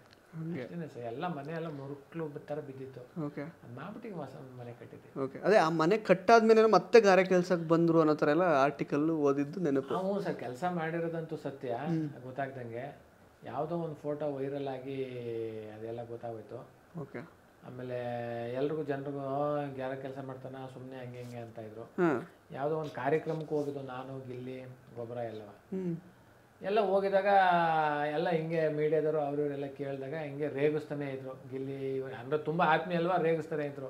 ಅಪ್ಪ ನೀನು ಗಾರೆ ಕೆಲ್ಸಕ್ಕೆ ಹೋದಿಯಾ, ಮನೆ ಕಟ್ಟಿದ್ದೆ, ಈಗ ಕಾರ್ಯಕ್ರಮ ಮಾಡ್ತಾ ಇದ್ದಿ, ನೀನು ಗಾರೆ ಕೆಲಸ? ಇಲ್ಲ ಕಣಪ್ಪ, ನಾನು ಗಾರೆ ಕೆಲ್ಸಕ್ಕೆ ಹೋಗಿಲ್ಲ, ಸುಮ್ಮನೆ ತಮಾಷೆಗೆ ಹಂಗಂದೆ ಅಂತ ಅಂದೆ. ಇವ್ರು ತಮಾಷೆಗೆ ಅಂದ್ರಂತೆ ಅಂತ ಇದುವೇ ಸುದ್ದಿ ಆಗ್ಬಿಟ್ಟಿತ್ತು. ಅಂದ್ರೆ ಗಾರೆ ಕೆಲಸ ಮಾಡದಿದ್ರು ಹಿಂಗೆ ತಮಾಷೆ ತರ ಆಗೈತೆ ಅಂತ. ಒರಿಜಿನಲ್ ಏನೋ ಬಟ್ ಮಾಡಿದ್ದೀರಾ? ಮಾಡಿದೆ ಒಂದಷ್ಟು ದಿನ. ಅದಾದ್ಮೇಲೆ ಯಾಕೆ ಸರ್ ಆ ಥರ ಸಂದರ್ಭ ಯಾಕೆ ಬಂತು? ಬಿಕಾಸ್ ಆಲ್ರೆಡಿ ಶೋಗಳಲ್ಲೆಲ್ಲ ಮಾಡಿದ್ರಿ. ಇಲ್ಲ ಸರ್, ತುಂಬಾ ಗ್ಯಾಪ್ ಆಗ್ಬಿಟ್ಟಿತ್ತು, ಕೆಲಸನೇ ಇರಲಿಲ್ಲ. ಇದು ಮುಗಿದ್ಮೇಲೆ ಮಜಾಟಾಗಿ ಅದರಲ್ಲಿ ಹೆಂಗಿತ್ತು ಅಂದ್ರೆ ಹೆಚ್ಚು ಕಡಿಮೆ 1 ವಾರ ಬಿಟ್ಟು 1 ವಾರ ಈ ತರ ಇತ್ತು. ಆಮೇಲೆ ಪೇಮೆಂಟ್ ಸ್ವಲ್ಪ ಅನ್ಕೊಳ್ಳೋದಕ್ಕಿಂತ ಒಂಚೂರು ಕಡಿಮೆ ಇತ್ತು. ಕಡಿಮೆ ಇತ್ತು ಅಂತ ತೀರಲ್ಲ, ನಾವು ಅಂದ್ಕೊಳ್ಳೋದಕ್ಕಿಂತ ಒಂದು ಸ್ವಲ್ಪ ಕಡಿಮೆ ಇತ್ತು. ಎಲ್ಲೋ ಅದು ನಮ್ಮ ಕಮಿಟ್ಮೆಂಟ್ಸು, ಸಾಲ, ಸಂಸಾರ ಆಯಿತು, ಒಂಚೂರು ಸಮಸ್ಯೆ ಆಯಿತು. ಆಮೇಲೆ ಮಜಾಟಾಗಿಸ್ ಮುಗಿದ್ಮೇಲೆ ಇಲ್ಲಿ ಗಂಟನೂ ಯಾವುದೇ ರಿಯಾಲಿಟಿ ಶೋನೇ ಇಲ್ಲ. ಇಲ್ಲಿ ಗಂಟನು ಮಜಾಟಾಗಿಸ್ ಮುಗಿದು ತುಂಬ ತಿಂಗಳಾಯಿತು. ಅವಾಗ ಮಾಡಿದಾಗ ಒಂದಷ್ಟು ಜನ ಏನೋ ಮಾಡೋಣ ಅನ್ನೋ ಥರದಲ್ಲಿ ಏನೋ ಅಲ್ಲಿ ಯಾರಿಗೂ ಗೊತ್ತಾಗ್ದಂಗೆ ಅಲ್ಲಿ ಮಾಡ್ತಾ ಇದ್ದೋ, ಅದರಿಂದ ಗೊತ್ತಾಯಿತು ಅಷ್ಟೇ. ವೈರಲ್ ಆಗೋಯ್ತು ಅದು. ನೋಡಿ ಸರ್, ಈಗ ನಾವು ಕೆಲಸ ಮಾಡಿದ್ದೀವಿ, ನಮ್ಮ ತಂದೆ ಕಲ್ಸ್ಕೊಟ್ಟಿರೋ ಕೆಲಸ ಅದು, ಅದರಲ್ಲಿ ಅನ್ನ ತಿಂದಿದ್ದೀವಿ ಇಲ್ಲಿ ಬರೋಕ್ಕಿಂತ ಮುಂಚೆ. ಆ ಕೆಲಸ ಮಾಡೋ ಅಂತ ಹೇಳ್ಕೊಳಕ್ಕೆ ಎಲ್ಲ ಅವಮಾನ, ಯಾಕೆ ಅವಮಾನ ಸರ್? ಇನ್ನೂ ಏನಾರು ಕಳ್ತನೋ ಅದೋ ಇದು ಮಾಡೋಕ್ಕೆ ಅವಮಾನ ಪಡ್ಕೋಬೇಕು, ಸಂಕೋಚ ಪಡ್ಬೇಕು. ನಮ್ಗೆ ಅನ್ನ ಕೊಟ್ಟೈತೆ, ನಮ್ಮ ತಂದೆ ಅದರಲ್ಲಿ ದುಡ್ದು ನಮ್ಮ ಸಾಕವ್ರೆ ಅಂದರೆ ಹೆಮ್ಮೆ ಪಡ್ಬೇಕಲ್ಲ ಸರ್, ಅಲ್ವೇ? ಜನ ಏನಾರು ಅಂದ್ಕೊಳ್ಳಿ ಸರ್, ನಾವು ಮಾಡಿರೋ ಕೆಲಸ ಅದು, ನಮ್ಮ ತಂದೆ ಅದರಲ್ಲಿ ದುಡ್ದು ನಮ್ಗೆ ಸಾಕಿರುವಂಥ ಕೆಲಸ ಅದು, ನಮಗೆ ಆ ಕೆಲಸದ ಬಗ್ಗೆ ಭಾಳ ಗೌರವ ಐತೆ. ಓಕೆ. ಸೊ ಈಗ ಮುಂದೆ ಜೀವನ ಚಂದ್ರನ್ ಅವರೇ ಹೆಂಗೆ? ಸಿನಿಮಾ ಬಿಟ್ರೆ ಬೇರೆ ಏನೂ ಗೊತ್ತಿಲ್ಲ ನಮ್ಗೆ, ಇನ್ನೇನು ಬೇಡ ಸರ್. ಎಷ್ಟು ಸಿಗುತ್ತೋ, ಎಷ್ಟು ಬಿಡ್ತದೋ, ಕಡಿಮೆ ಸಿಗ್ತದೋ, ಜಾಸ್ತಿ ಸಿಗುತ್ತೋ, ಒಂದು ಕಡೆ ಜಾಸ್ತಿ ಕೊಡ್ತಾರೋ ಕಡಿಮೆ ಕೊಡ್ತಾರೋ ಗೊತ್ತಿಲ್ಲ, ಒಟ್ಟು ನಾನು ಸಿನಿಮಾ ಮಾಡ್ತಾ ಇರಬೇಕು.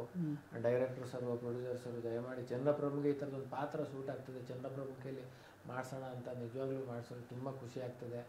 ಆ ಪಾತ್ರ ಮಾಡೋಕ್ಕೆ ನಾನು ಕಾಯ್ತಾ ಇದ್ದೀನಿ. ಕರೆಕ್ಟ್.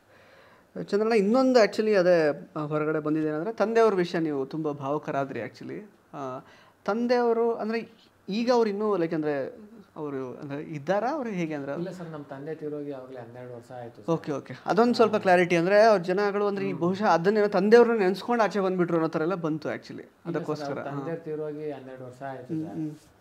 ಅದು ಎಲ್ಲೋ ಒಂದು ನೆನಪು ಸಿಕ್ಕಾಬಿಟ್ಟೆ ಕಾಡ್ಬಿಡ್ತದೆ.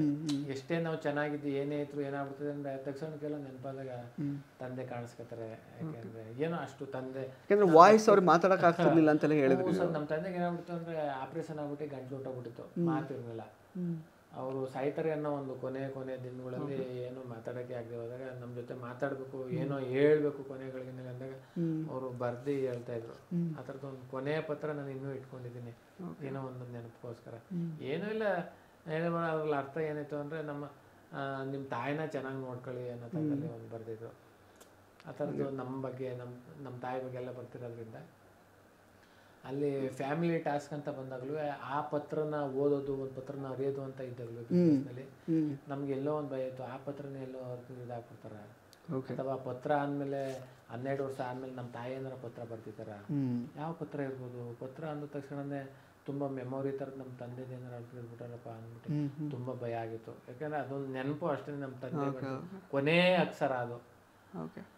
ಅದರಿಂದ ತಾಯಿಯವ್ರನ್ನ ನೆನೆಸ್ಕೊಂಡು ಆಚೆ ಬಂದಿದ್ದಲ್ಲ ಹಾಗಾದ್ರೆ? ಇಲ್ಲ ಸರ್, ತಾಯಿನೇ ಆಗಲಿ ತಂದೆನೇ ಆಗಲಿ ನೆನೆಸ್ಕೊಂಡು ಬಂದಿತ್ತಲ್ಲ ಸರ್. ಅದಕ್ಕೊಂದು ಬೇರೆ ಕಾರಣನೇ ಐತೆ ಬಿಗ್ ಬಾಸ್ ಇಂದ ಆಚೆ ಬರೋಕ್ಕೆ.